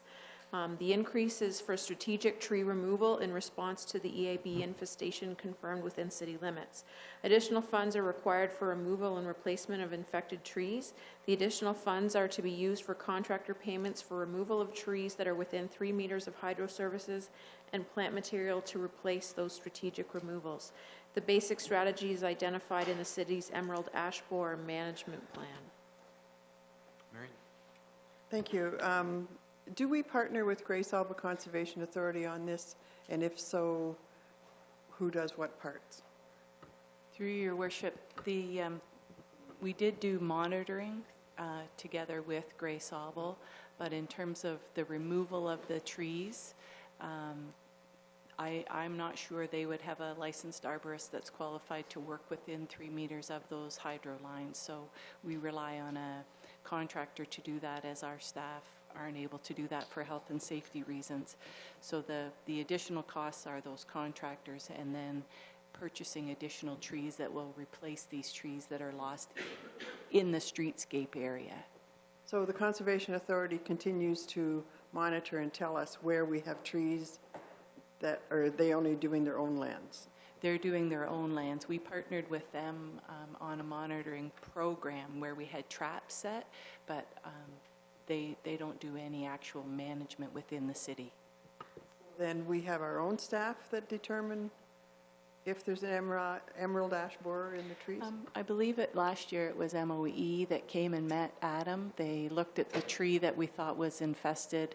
They took a sample of the bug, sent it away, and confirmed that we had EAB. Do we pay for those costs? There's no cost for that. Go ahead. Thank you, Worship. I just actually just looking for some background information, just because I know we just got ash borer this year, but in that $17,000 in the past years, is that normally just meant, like as you were talking about, just the management of just seeing, keeping an eye on what's going on and all that stuff? It is the cost we've been treating. So the Emerald Ash Borer Plan, and we can certainly, it's hard to remember all these things, but there's strategic treatment of trees. So we have an inventory of all our trees and identified trees that were significant trees in the streetscape and park areas that we wouldn't want to lose. So part of that money is for treating trees so that we can retain them in the urban area. And then part of the money is used, for strategic plantings. So this would be an additional bit of money to support that EAB plan and implementing that as we go forward now with the borer. Okay.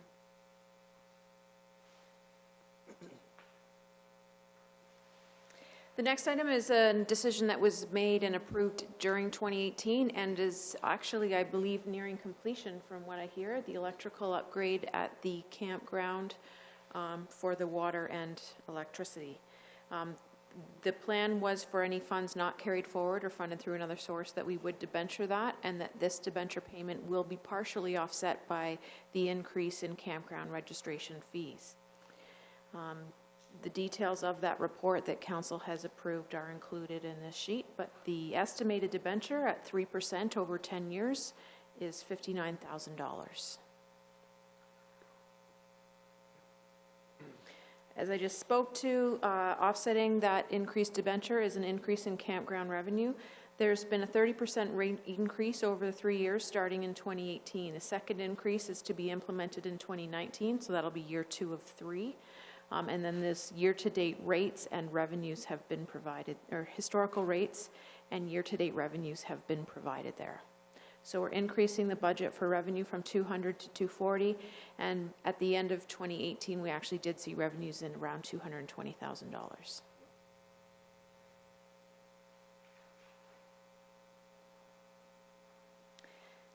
The next item is basically a correction. This is not a change in service level. It just more accurately reflects what our actual costs have been historically to decrease sports field material cost.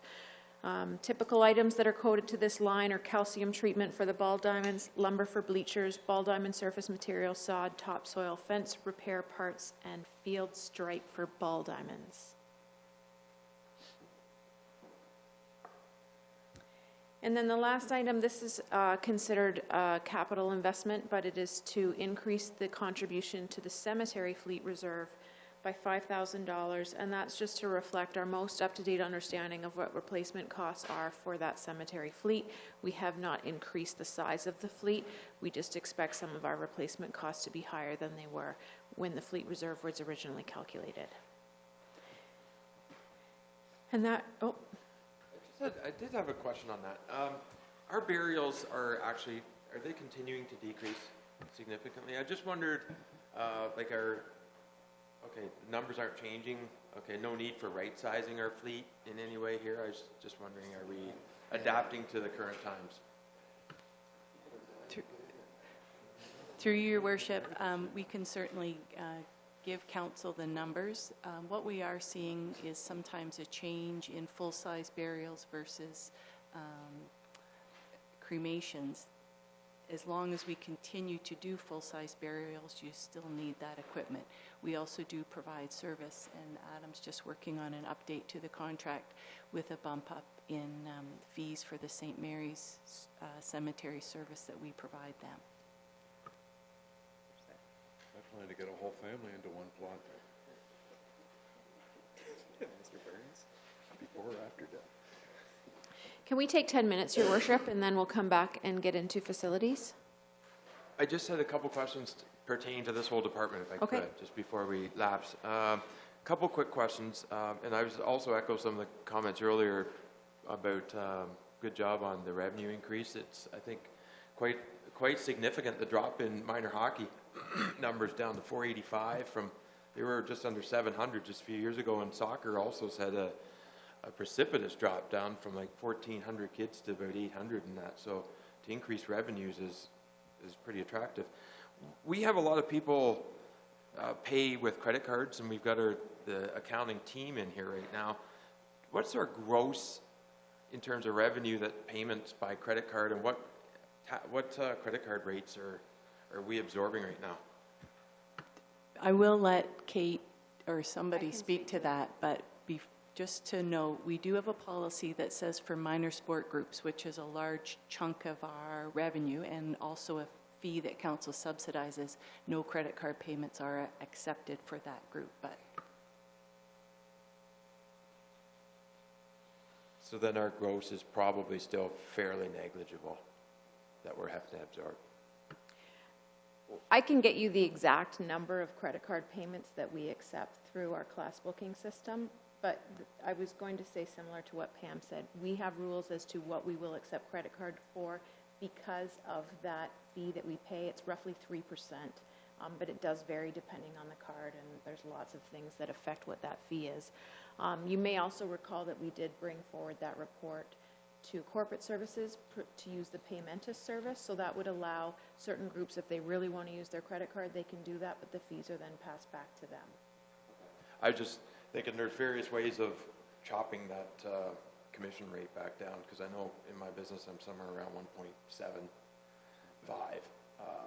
So that's just executing different methods to get us away from a 3%. But if the gross isn't there, it's not that big a deal.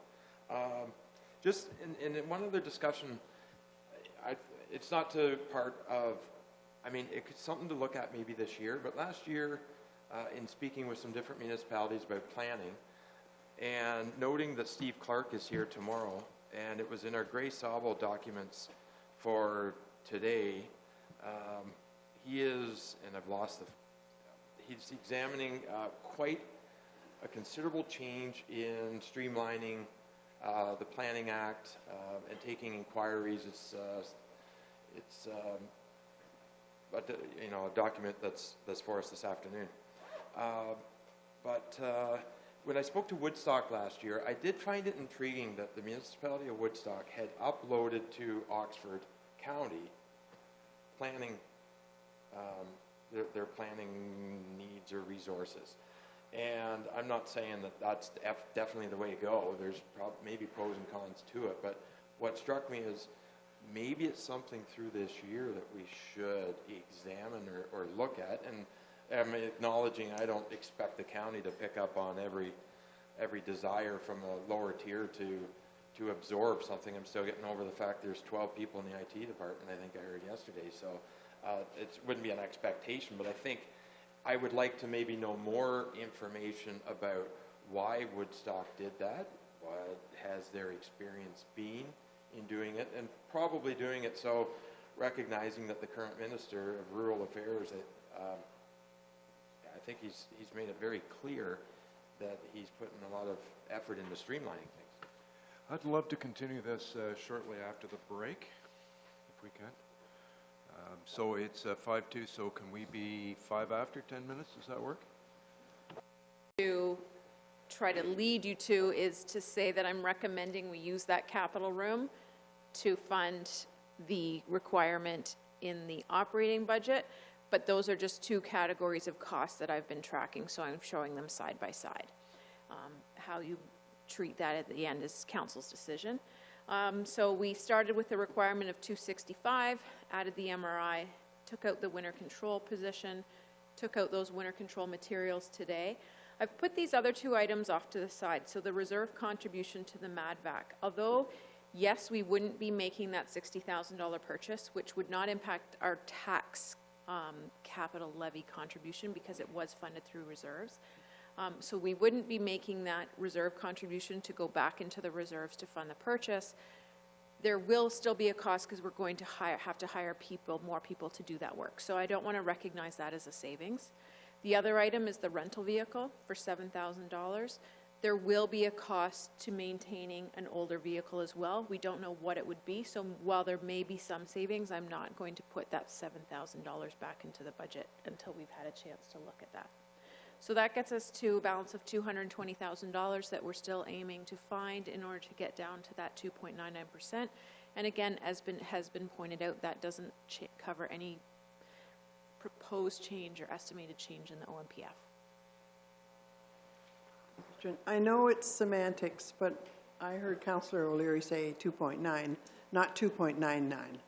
And I just want to know which is right. Well, I guess I'll leave Councillor 2.9, okay? So 2.9 was the motion, actual motion, okay. I can make that adjustment in a moment here. The other item I'm tracking is the capital room. So the $160,000 was summarized in the presentation. I can bring that back up if you want to see what all those individual projects were.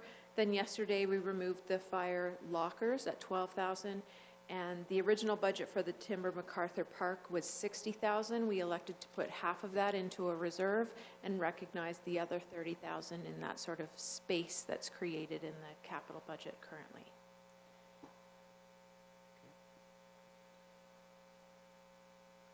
So facilities are next. Oh, I'm in the wrong document here, sorry.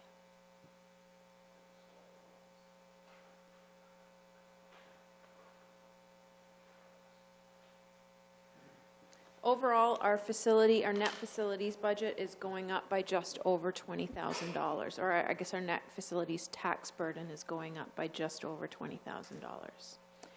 The first item is an increase in service agreement costs at City Hall, $7,000. So increased service agreement costs for equipment that did not exist or service agreements that were not in place prior to the renovation. This budget would be combined with the property contract payments.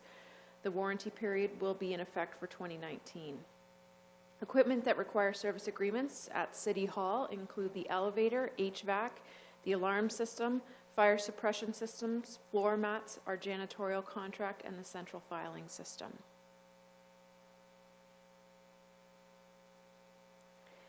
This is one of the things I think we've spoke about a couple times, is we're actually seeing the benefit of these energy management initiatives that we're undertaking, a reduction in our hydro usage, and that is turning into a savings. So we have reduced the overall utility costs at the Bay Shore by $5,000. It doesn't seem like much, but when we normally see annual increases to our bottom line for utilities, this is a big step. There have been several initiatives to reduce hydro consumption which have been achieved, including lighting retrofits, compressor room electrical panel upgrades, condenser fan replacement with variable frequency drive, relocation of the soft start control to the there's a lot of things here that I don't understand. Installation of a seasonal controller that floats the head pressure of the refrigeration plant, installation of the low E-ceiling and pump replacements. Although consumption is being managed, the delivery and fixed costs of hydro remain to be the costs that are uncontrollable by the city. The benefits of energy efficient implementations are also indirect, so there's less runtime on the equipment, therefore it lasts longer, maintenance savings and increased life cycle at the Bay Shore.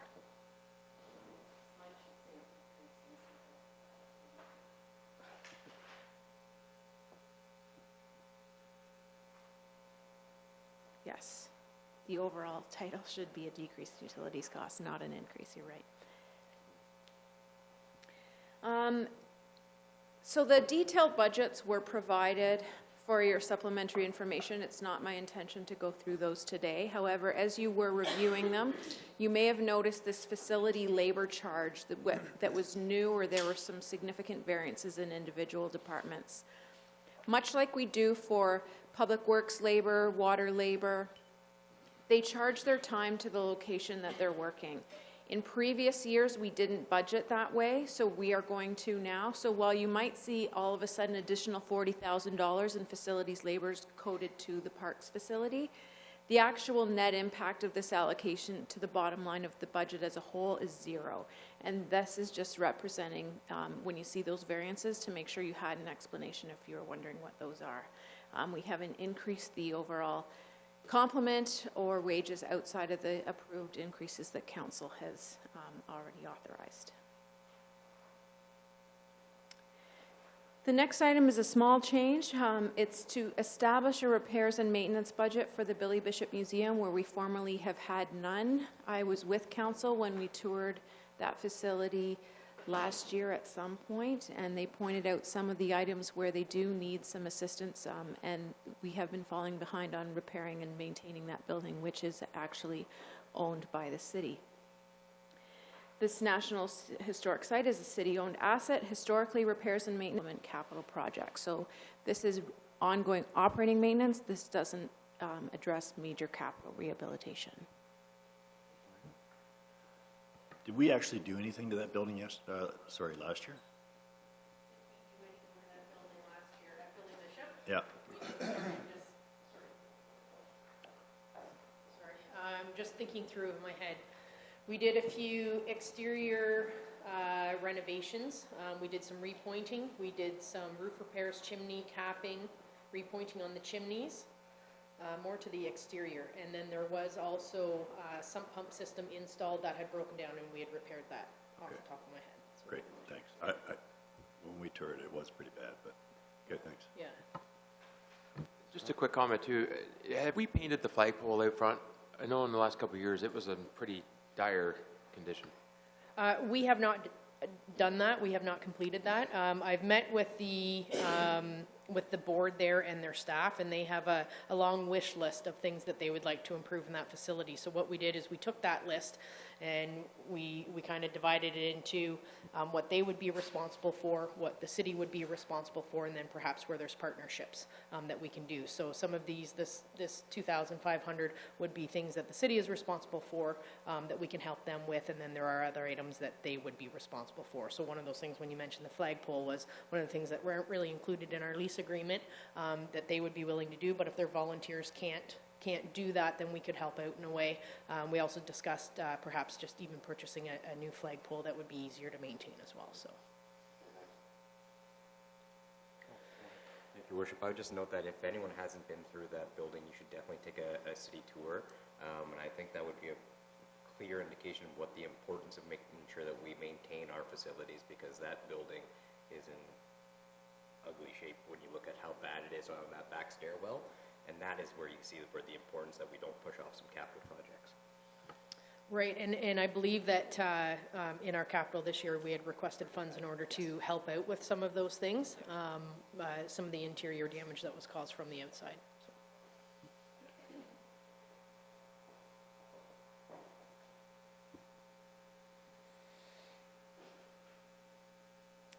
Overall, an increase to contract services at the Julie MacArthur Regional Rec Center. Increased contract services associated with ice surface maintenance, equipment maintenance, and snow removal to reflect actual historical costs. An item that contributed to the increase for this budget is the parking lot development. The newly improved parking lot added items that affected the snow removal and increased the required contractor payments. So when you add complexity to the area that the contractor has to clear, they incorporate that added complexity into their contract. Thank you. Just a comment. When you add the words actual historical costs, it would probably be a little more beneficial for us in the notes section if you could identify maybe the last 3 years or so that you're making that average on to show us the justification of increasing. Certainly. So in the supplemental detailed budgets that you have in your package, the last 3 years' actuals are there, but any feedback that anyone has regarding this presentation as a whole, these templates, they're those documents. So just like that, I can see that it would be useful to include the 3-year actual in this template as well. So we will look to incorporate that in next year's budget presentation. And I just invite council, if there's any other comments that you have, to please bring them forward, because it certainly makes this whole process smoother when we can give you the information you need up front and we're not spending a lot of time going back and forth. So I appreciate that comment. Thank you very much.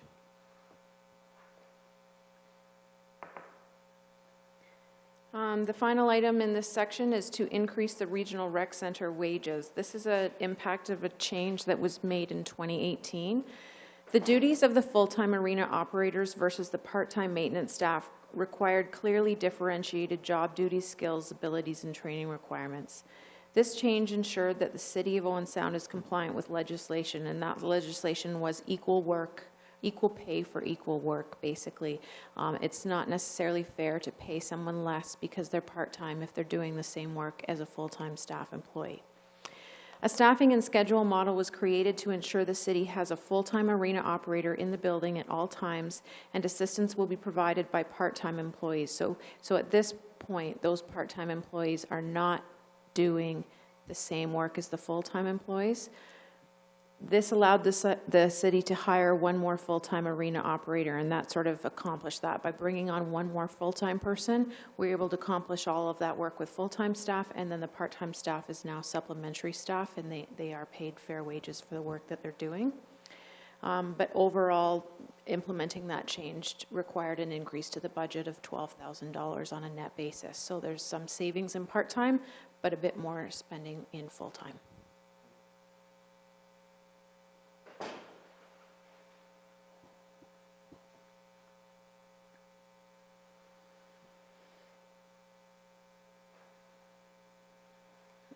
The only other item we have to discuss as it relates to the operating budget, I've grouped together, and I've just referred to these as our separate board variances. So this includes both the police services and the library. Currently, we have a sort of lump sum increase tied to police services that I have worked with Inspector Flooney on. This information still has to be reviewed by the new chief, who started on Monday, and ultimately presented to the police board for recommendation to council. So this is sort of a placeholder for now. More information will be coming. I have communicated to them that we are aiming to approve a final budget bylaw at our first meeting in March, so I would expect that information to come prudent. It may not change, but we will likely be able to provide more details as to what makes up that increase as opposed to just showing it as one line item. Richard? I guess the only comment I would have, or maybe question to our members of the Police Services Board, is more than a year ago, this city decided not to go with the OPP and to continue on with our municipal police service, but we gave clear instructions that we were looking for the police service to come up with $1 million in savings. This is not $1 million in savings. This is an increase in the budget that we have directed that service to reduce. So I'd really like to know exactly what's going on to fulfill the will of this council at the Police Services Board.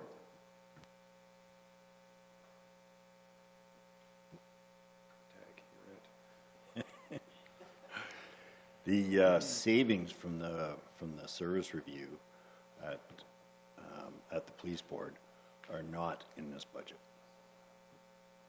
So any savings that are going to be implemented will be forthcoming. It's a long discussion, but I think if you ask Kate what our savings was through the service review, I don't know, she might, what would you say? I think you said at the meeting that you were up to 275,000 or something like that. If you have a conversation with Garth Pierce, he thinks it could be up to 600,000. One of the biggest problems that still remains is we have a surplus. We had a meeting on Monday morning, and in the public meeting we were handed a budget of what our surplus is, and our surplus at police services is $378,000. So it was my last meeting, so I just said, listen, one of the things that I want to make sure of is if there's a $378,000 surplus, that surplus has to go back to the city, because in 2015 or whenever it was, there was a $225,000 deficit that we had no choice but just to pay. So I made that point, but if you talk to Kate, she would never find a $378,000 surplus. So we're still working through that. I did have a discussion with the new chief. You know, we've made big strides with Chief Sornberger in terms of being more open than previous chiefs, and he was open, but Kate doesn't, and Kate has been more involved than she has been previously, but we're not there yet. But at least Chief Ambrose understands and knows what we're after. Kate has to have a better handle on the finances over there, and I think eventually we'll get there. If I can maybe add to that, we went back, took the OPP back, report back, paid to have it reviewed, and we got the service review by Jolovac, and then it came back and the chief was looking at it, and it got on into the fall, and then the chief is gone. The plan is that report has to come, the presentation we want it brought to this council so that we can see it. But with the change of chiefs, we've been delayed. I would agree with Councillor Deputy Mayor O'Leary that we're somewhere in the neighborhood of 300,000. One of the big things, and that's what we tried to hit on Monday, one of the big things is regionalization of administration. So if you've got one inspector, one chief for the whole geographic olive gray, half of Bruce, you've got less inspectors. A lot of that savings is in the regionalization, that trying to find that within the police force is going to be difficult. As he went through it, he's got some explanations of things, whether we agree with it or not, but that report has to come here, and we'd like to get our new chief up and running so we can get it presented. So if I can just follow up then, so we're not being asked to decide on this as an increase today. This is going to come back to us at another time, the police budget, for us to then have a discussion about. That is my expectation, and at the very least to provide you details with what makes up this increase, so where it is, what's driving it. I don't have fresh on my head what the number was at the meeting with police services as it related to the service review. I do recall that there were some potential strategic decisions or strategic operating changes that would be required. Those haven't been initiated and they're not reflected in this budget. I think it's reasonable to assume that if those are going to be undertaken, this current chief has to have time to understand what they are and implement them. So even if we did, we would likely not see the impact of those changes in the 2019 budget either way at this point. So I would be, if I was to estimate it, I would say we'd be closer to whatever increases they're putting forward as a status quo operational strategy, and then look at the 2020 budget for the new chief to implement anything that comes through that review process. That would be my personal expectation. And I think, sorry, I think if we went further, we're into in-camera stuff that can't be discussed. But one of the things I will say is, I still think we're going to end up with Joe Levac doing the presentation to council. We wanted it to be earlier, but it really was with the chief going out and the new one coming in, and if we had Joe come and do the presentation, he would be able to show you the savings, but it doesn't mean anything unless you know what's being implemented. So that's why the delay. I think it's still going to be Joe, but when he has a chance maybe to get together with Chief Ambrose and he's up to date with the service review, then he'll know what will be implemented, and it'll be an easier description for council. Either? I agree with Councillor Thomas. I hope we don't lose the urgency, because I was, as a layperson, I was simply at that council meeting when the consultation report came out. It was a long, I think, hour-and-a-half presentation. It was very detailed, and I vividly remember the council turning to the police chief, I believe, who was present, and asking for a commitment for real substantial savings, and I saw a lot of nodding of heads. I'm really disappointed, and I don't fault anyone on council. These things take time, but I'd be disappointed if we lose a sense of urgency about that. My next question is for Kate through the mayor again, and again, just for the benefit of new council, and maybe when I say that, I really just mean for my benefit, because my colleagues may know this. Can you explain your role, Kate, when it comes to the police budget generally? And do you have, it's different than fire, right? If you could just speak to your role in terms of being able to review the numbers, and do we vote the budget up or down? Is that the way it goes, or can we micromanage their budget? If you could just speak in general terms for those of us who are new. My role as it relates to the police services budget is minimal. Okay. The police services budget has historically been and continues to be prepared by the staff at police services. It then is presented to the police board, who recommend approval of that budget to council. So I would say I've had literally very minimal involvement in anything. I was attempting to come up with, knowing that the chief was leaving, to assist to have something in our budget to estimate. I was asking certainly some questions about staffing levels, but the detailed the budget that has been presented, I have had no involvement in the creation of that, and I don't know what the details are.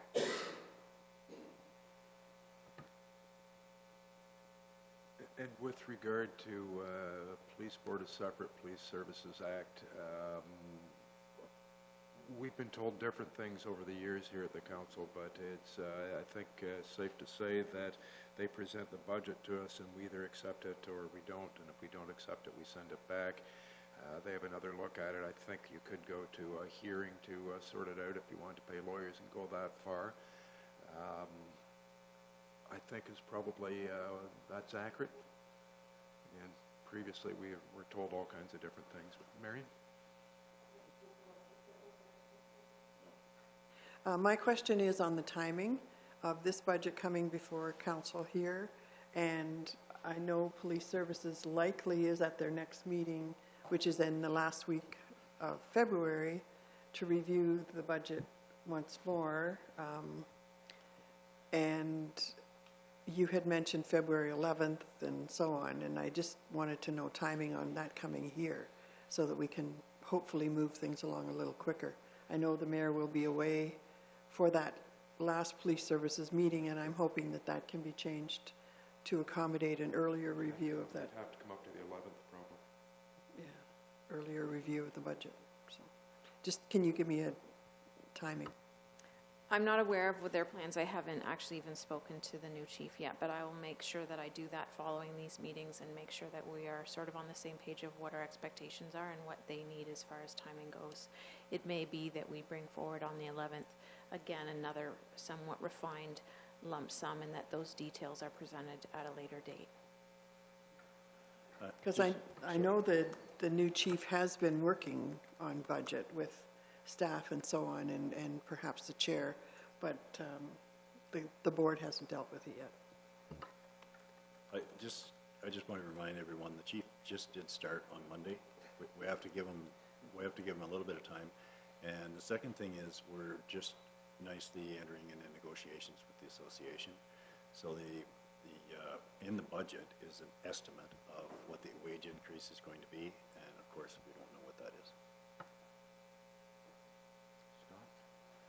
Through the mayor, two questions. One is, has it been examined what is our operational cost to having that location still at the Heritage Place Mall? Do we still bear an expense to sharing space there? There is no expense there. And has it been examined, not having the station open from like 24/7? So it would operate like many other police departments, where you go to the door and then you'd hit a buzzer, and someone inside would bring you in. But are we incurring additional costs then, or has it been examined how much additional costs we're incurring to be 24/7 as opposed to 11 to 6 a.m. where we're closed? Or, the public, if somebody's doing a background check, I think they'll you're come back the next day. probably into details. It's for the police board, not for this council. And they look at everything. That is in the police review as well. And certainly, Your Worship, my intent would not be to go into the police budget and tell the police how to operate their service. But I think that, when we talk about our expectations and what our expectations are, I'm pretty clear on mine, and I'm prepared to enunciate it right now. My expectation is, if not savings, at least a 0% police budget coming forward. And I'd like to know how that can happen. And I appreciate all of the extenuating circumstances, but this is not a surprise. This is something we asked for more than a year ago. And I think that I'm happy to talk to the new chief about this. It's not about him. It's about what this council directed more than a year ago. And I think that a year is more than enough time to see some kind of positive action with regards to what we're looking for. I guess I could say one of the things that I did say during service review is, if we can't find savings through a police service review, I don't want to go back to council and say, guess what, we did a service review and we got nothing, and have to face another OPP costing. Because, so that was said at the meeting, just so you know. So they know. Several times. Yeah, so they know that we are looking for whatever savings it is. I can't put a number on it because I don't know what can be implemented and what can't. But I know that there'll be a savings, I just don't know how much.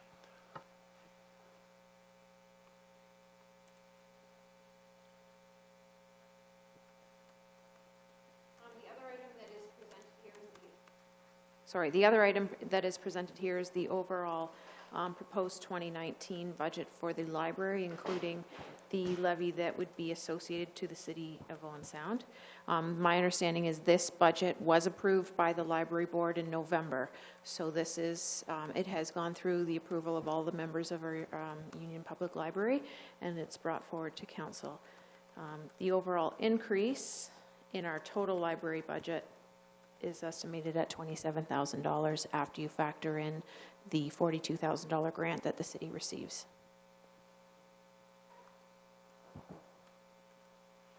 And I would defer to Councillor Thomas if anyone had any specific questions to the details of the library budget.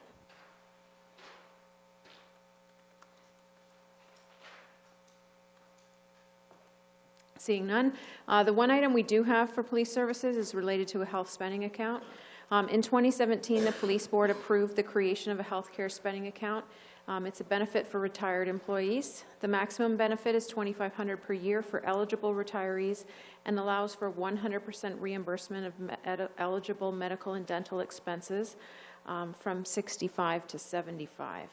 So this is outside of our group benefits plan. This is not insured through Sun Life. This is insured directly, or it's self-insured, I would say, by the police board. So if someone has an eligible expenditure, they'll submit it to the police board, and this police board would authorize reimbursement to them.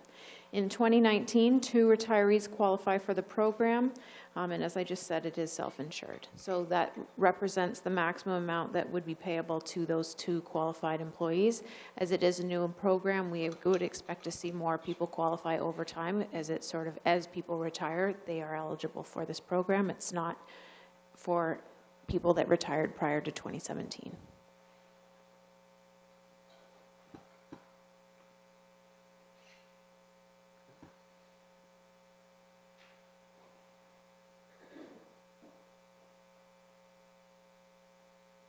So I believe, I'll just go back to our full variance summary. I believe that explains all of the ups and downs that make up the 1.425 or $1.43 million that makes up the current increase.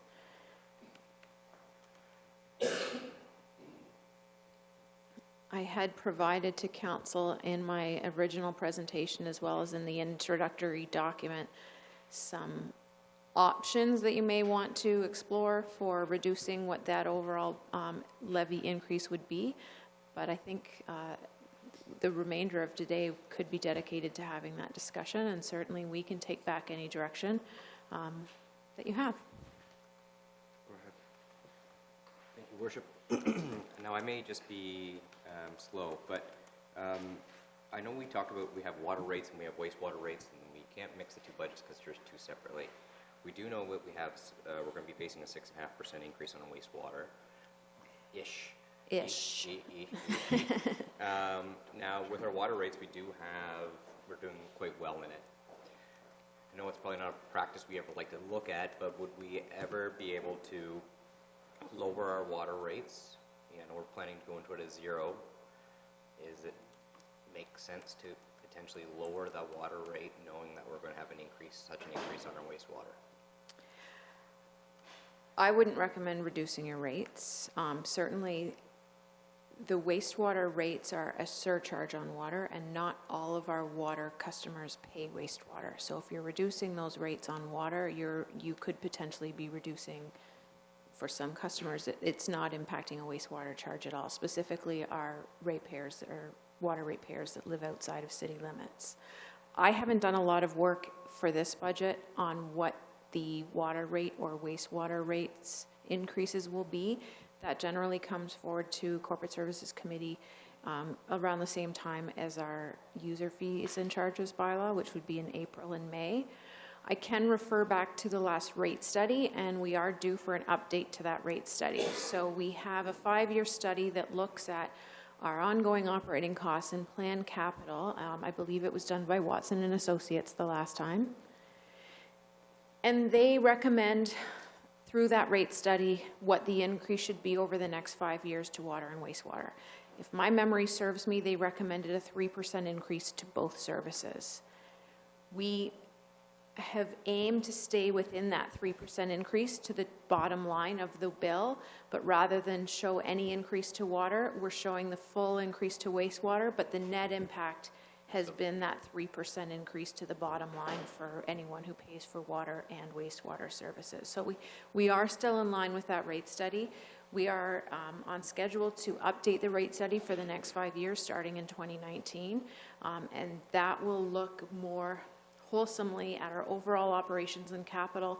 Certainly having the wastewater treatment plant done, funded, under our belt will help them understand what our true costs are for the next 5 years, better than we did when the rate study was done prior to construction completed on that project. Okay, so my next question would be, we do have things that we were scheduled to discuss at the end of this. One is what we're going to decide as a big thing about DC contribution. The next one was a bit on our capital side. One of the concerns when we did the DC was that if we didn't place this $237,500 into the DC contribution, that would ultimately have a negative impact on the wastewater rate. And I'm hoping you can give me some clarification on that. Sorry, will it be an immediate or is it something that's going to be just a long-term effect of what we can regain in future years, depending on what council chooses with the next DC study? I would certainly say it's a more long-term effect. I have aimed in sort of presenting options to council on how we handle this DC exemption and what level of funding or lack of funding to that DC reserve council ultimately chooses to go in. I've wanted to present the pros and the cons, and there are cons. The downside that we see is wastewater. It's less impactful on other areas for growth-related projects, but wastewater is certainly one where I would say our budget is the tightest and where every little bit of revenue would help right now. I didn't mean to overstate the importance of the development charge. We still have those expenses. It's more like an opportunity cost when you have revenue given up than a true cost. So we still had the expenditure of the wastewater treatment plant. We still have expenditure of wastewater-related projects. Waiving the DC is not an additional expenditure, but it is worth recognizing that there's that opportunity cost of giving up revenue that you would have otherwise received, and that was my goal in communicating that. So yes, there will be an impact to wastewater. I would say it's more than the other divisions. It's more longer term in nature. What we see as an increase this year won't necessarily be significantly impacted by your decision on how to fund the DC reserve. It would be more over time that you would see that impact, and it would certainly be captured in our next wastewater rate study. Because I think that's the one thing I think, and maybe that's just from the knowledge that we had learned from over this period from when we had the development charge first discussion. We do have $1.3 million in our current development charge budget. Now that is broken down to several different sub accounts, which would break into that, one's wastewater, one's water, one's saying we're going to put in towards a fire truck, one's saying we have a lot of soft costs that are associated with that. And actually, it was Councillor Gregg who, back years ago, who brought up the fact that maybe we needed, when we were doing that study, to take a look at it and seeing which actual pieces we should be contributing to and which ones were extras that were going to sit into a reserve that we would never actually have access to use. As you can see through this capital budget, we do have a lot of capital projects that come through and very little are ever DC eligible. So do we fund $237,000 back into basically a reserve, which is very limited options of when you can actually use that again, is what my perspective on that is. We do know that there's the hard costs that are automatically going to show up, which are your wastewater and water, and maybe that's a little bit more of a discussion for when we get into the actual DC study again of, is zero really zero, or do we know that when we have a new infill lot that they still do flush the toilet, and that has an ultimate effect on our current taxpayer. So for me, I would be willing to make the recommendation that we waive the $237,500 for the DC contribution. So are you making the recommendation that we take that line item out of the budget? Yes. And I would just, to clarify, so the impact of not funding the DC reserve, I guess the reason why we made that recommendation or provided options for doing that was really to follow up the previous direction that had come through council back in 2015, that yes, we'll go forward with the holiday on the condition that this resolution was that the reserve be funded for the amounts as taxation comes in, was the way we interpreted that. It's not necessarily a legal requirement that you have to fund the DC reserve. There is a requirement in the legislation, though, that you can't pass that burden or that opportunity cost on to future developers. So what the impact of that will be is in our next development charge study, when we calculate what the required investment will be into growth-related projects, we'll have to reduce that required investment by the amount of the DCs that we waived. So we're not transferring that burden to fund growth-related investments that we should have collected from the current developers onto the future developers. The impact of that will be a lower development charge than would be shown if we didn't do that, if that makes sense. I want to go back to Travis just because he's on the... I just wanted to, I guess that would be the question. The last time we did the DC study, Gary Scanlon actually told us that we should be putting in place a $10,000 DC. We even recognized that the fact, that's great, that's what that study was saying, we couldn't charge a $10,000 study, and I think we started at, what, 75? we instantly dropped his automatically.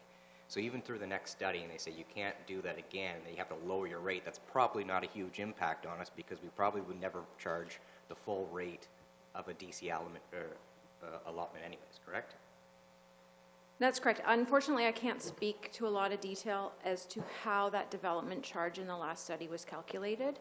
I can say there are options for what goes into the DC. So basically, the high-level explanation of how you come up with the DC charge is you look at what your current service level is for your current population over the last 10 years.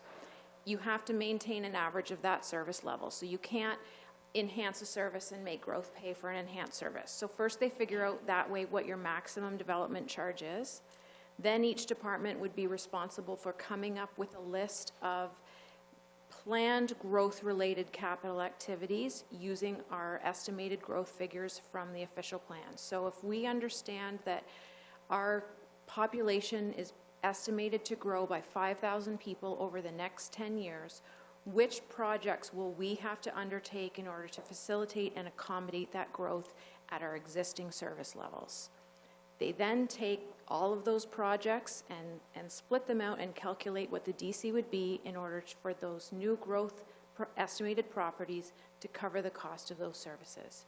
So in looking at a next update to the DC, there's a few different items that we can look at with great attention. I'm not saying it wasn't looked at that way before, but I can commit to doing that in our next study, is making sure that what we do include as growth-related projects truly are growth-related projects.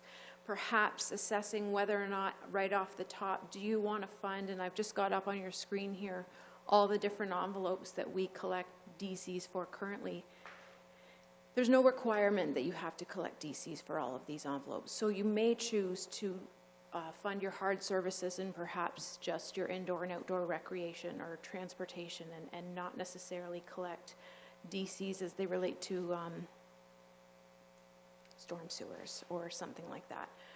So we can look at different options for how that DC is calculated to maybe come up with a DC that's more palatable than the 10,000. I have a lot of respect for Gary. He does basically all the training in the province for DCs.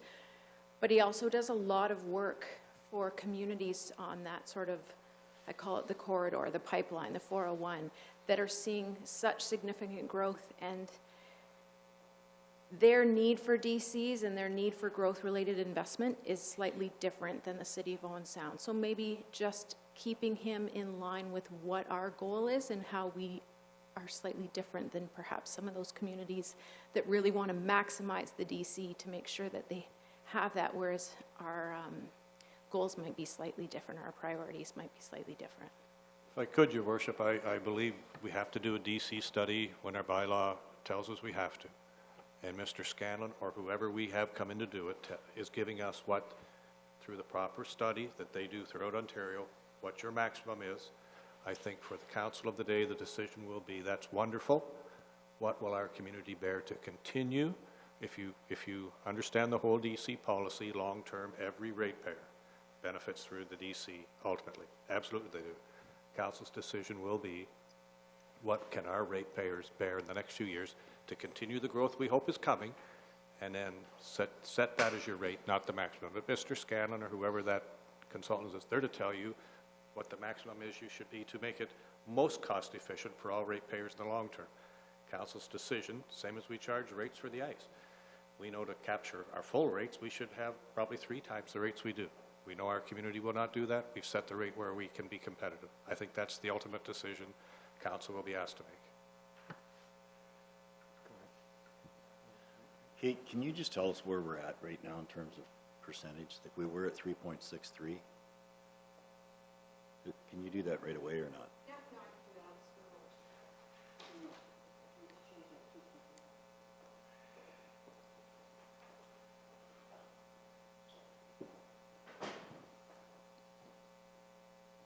Sorry, I just want to make a point here. I need to know what that is to.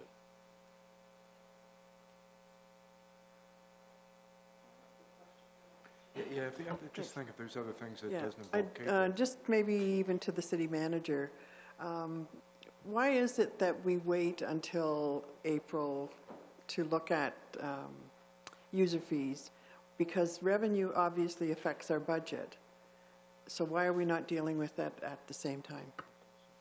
Historically, through your worship, water and wastewater rates have been set, I believe, I've got away from this a bit.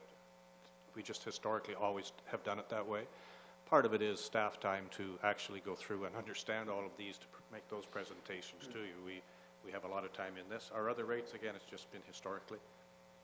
It is a time commitment of all staff to do those. I recall back in the day, we used to look at revenue generation as part of the budget in my previous years, and I just wondered why it got changed till later.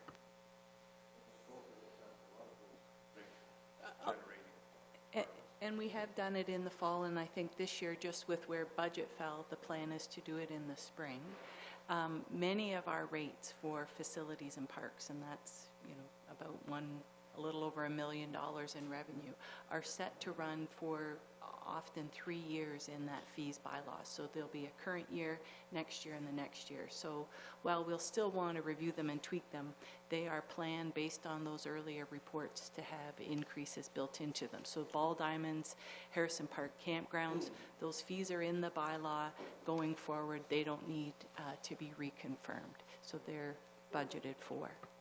And that includes like building fees, fees from the clerk's department, all of those revenue generators.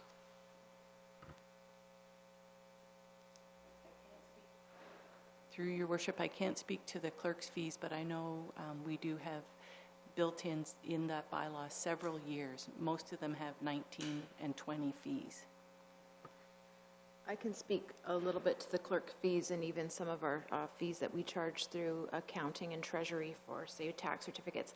We don't see, like we do in community services, sort of annual changes to those. They're generally stable over time, and we may, on occasion, look at adjusting a fee, but they're not generally indexed. The nature of those fees are often on a transaction basis, and they stay flat for the most part. So I do have that number for you.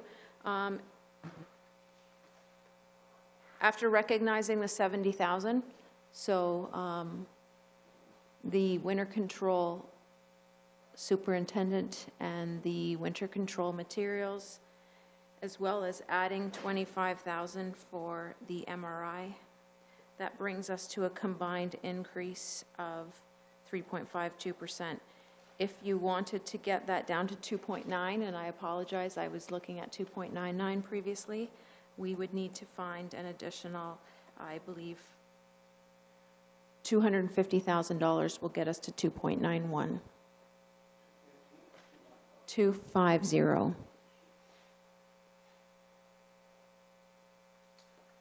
So the reason I asked for that, I usually eliminate the gray area when I talk, but when I made that motion the other day, it was a straight up to the general, or to the city manager, you need to get into a room with your directors and bring us back a budget at 2.9%. And you didn't. You came back with a budget the same with different options, which tells me that they didn't bring one back at 2.9 because they can't. They're tapped out. They're done. So I just think now is a good opportunity to, you know, after Travis talking about the development charges, that's a big decision. And there's going to be pain down the road if we do that. So I think we should all ask ourselves before we do that, are we prepared to do a 3.52% increase versus fooling with our development charges? Because I think we should just run through quickly and just to see where we stand, because I think that's a big decision. There's a motion on the floor. I think Richard was next. I support the motion.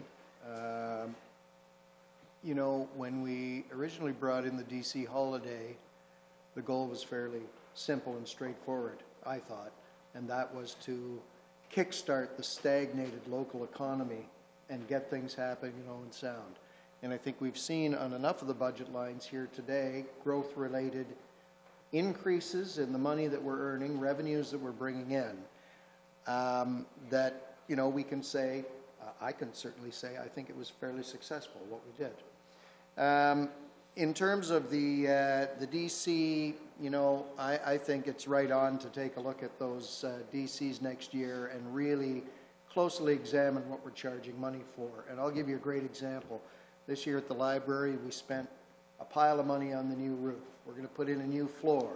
We're going to redo this, that, and the other thing. And there's $32,000 in the DC reserve that we have never, in my 20 years on that board, accessed. Because how do you prove growth? And that, to me, is a part of the difficulty with services like library, like parks, things we're doing every day anyway. Why on earth are we charging development charges to fund those, especially if we can't access them?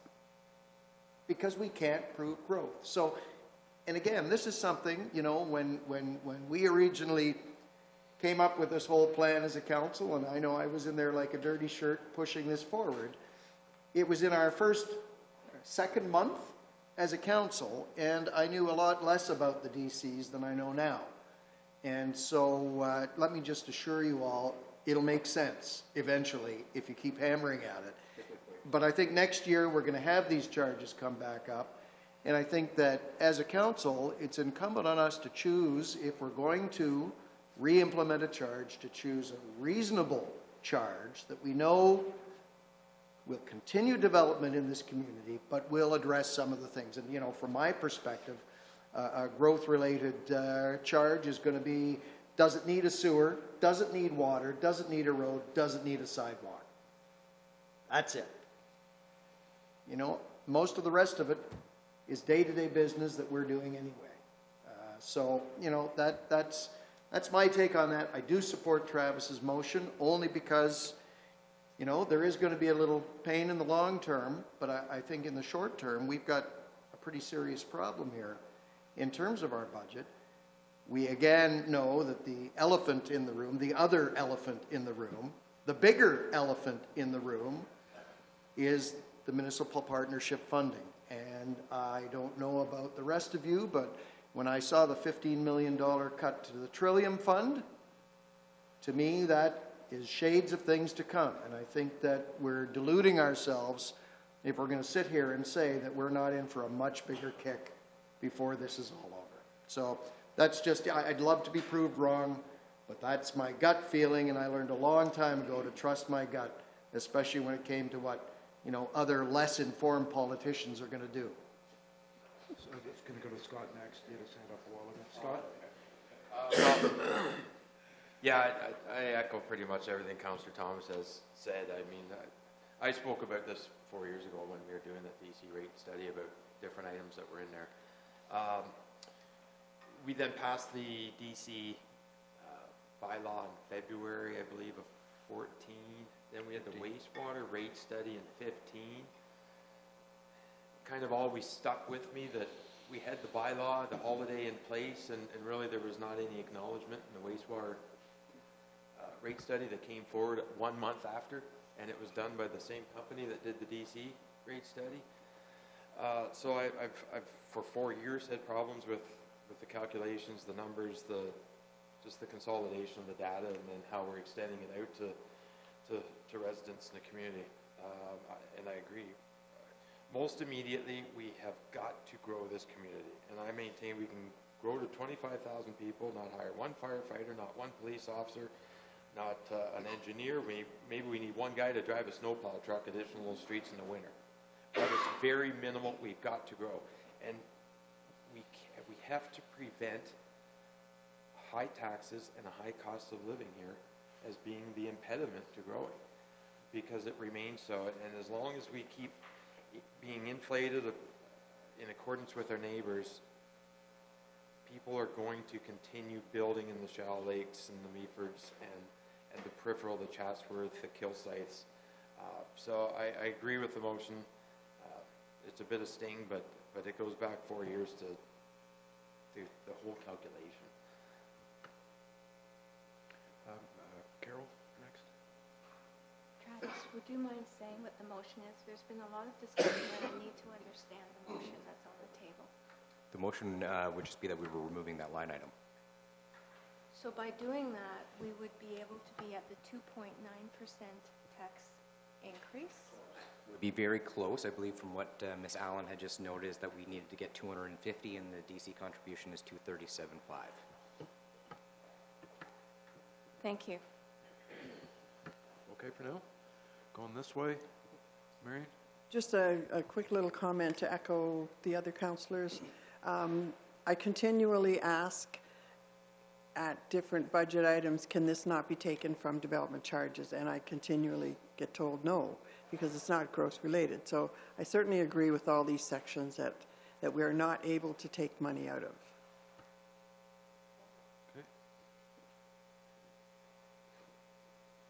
Just a quick question. The official plan, are we funding it with how much of DCs? Because actually, I'm staring right at a paragraph here from the DC study, which was the cost of these studies is $558,000, of which $78,000 is existing benefit and the balance is associated with growth. One of those studies is the official plan. I believe there's 10,000 in there, but until we know whether or not we're funding the DC reserve, we can't fund those projects if we can't fund them with money that was not collected to fund them. Does that make sense? Yep. So yes, we could fund it with DCs if we make the DC contribution of 240, but do you want to make a 240,000 contribution in order to access that 10,000? If council decides to move ahead, we can look and scan at everything. I have done that. There is not an equivalent amount of funding in our current year capital budget that would make up for that contribution. That being said, if we're not collecting the money, we can't use the DCs to then fund those projects. Yep. Does that make sense? Yep. The only other thing I might add, we passed a motion on that allocation in the December with this council. Do we need 2/3 vote then on this, on Councillor Dodd's motion? I'll speak to that as well. That motion related to the year end of 2018. It did not tie council to the 2019 budget. I will follow up that if council does decide to move forward with not funding the DC reserve for 2019, it would make sense to ask for a notice of motion to reverse that decision as it relates to 2018 and just make sure we're applying a consistent policy through the entire period, because that will significantly ease the new calculation if we don't have to get into, okay, for this DC we did collect some, for this DC we funded it, and especially since it was phased in, it would be much simpler to just say for this bylaw we're not funding the DC reserve, or we are funding the DC reserve. But the decision that was made in December was for December 2018. It was not for the 2019 budget. Okay, going down this way, is there anyone else with comments, thoughts on it? Okay, so Travis has got a motion on the floor. All in favor? That is carried. Go ahead, Scott. I'd like just to bring back and speak to item 19D30, which is picnic tables at this time.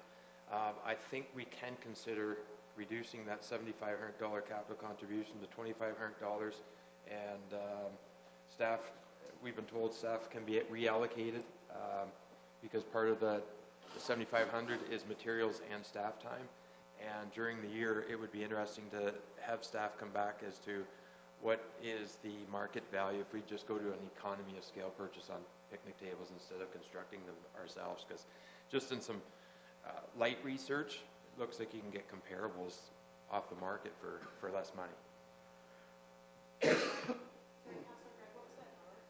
19D30. Yep.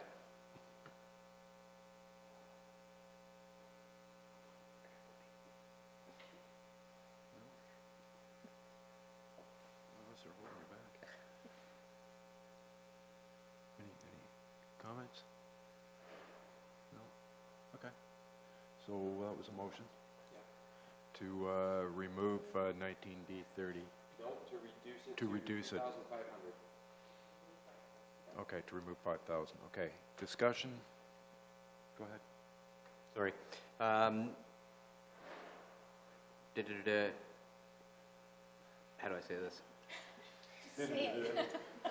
Are these, I'm not interpreting. does staff construct these when it's like raining or doing another time when they can't do something else? But, so, meaning if they can't be doing this, is there still something else that they could be doing? And then the second part is, we'll be doing 2,500, so that means divide by 3, so we're doing 8 tables a year at $2,500. And how many do we actually need?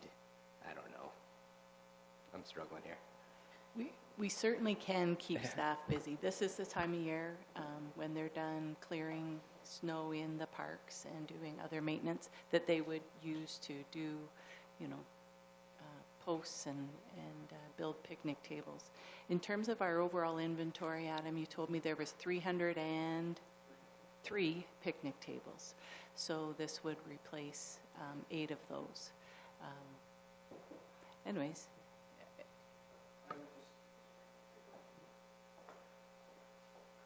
I would just add to that, through you, Your Worship, that I think 8 tables likely doesn't cover the number of tables that we lose in a year. So we'd effectively be reducing stock at that level.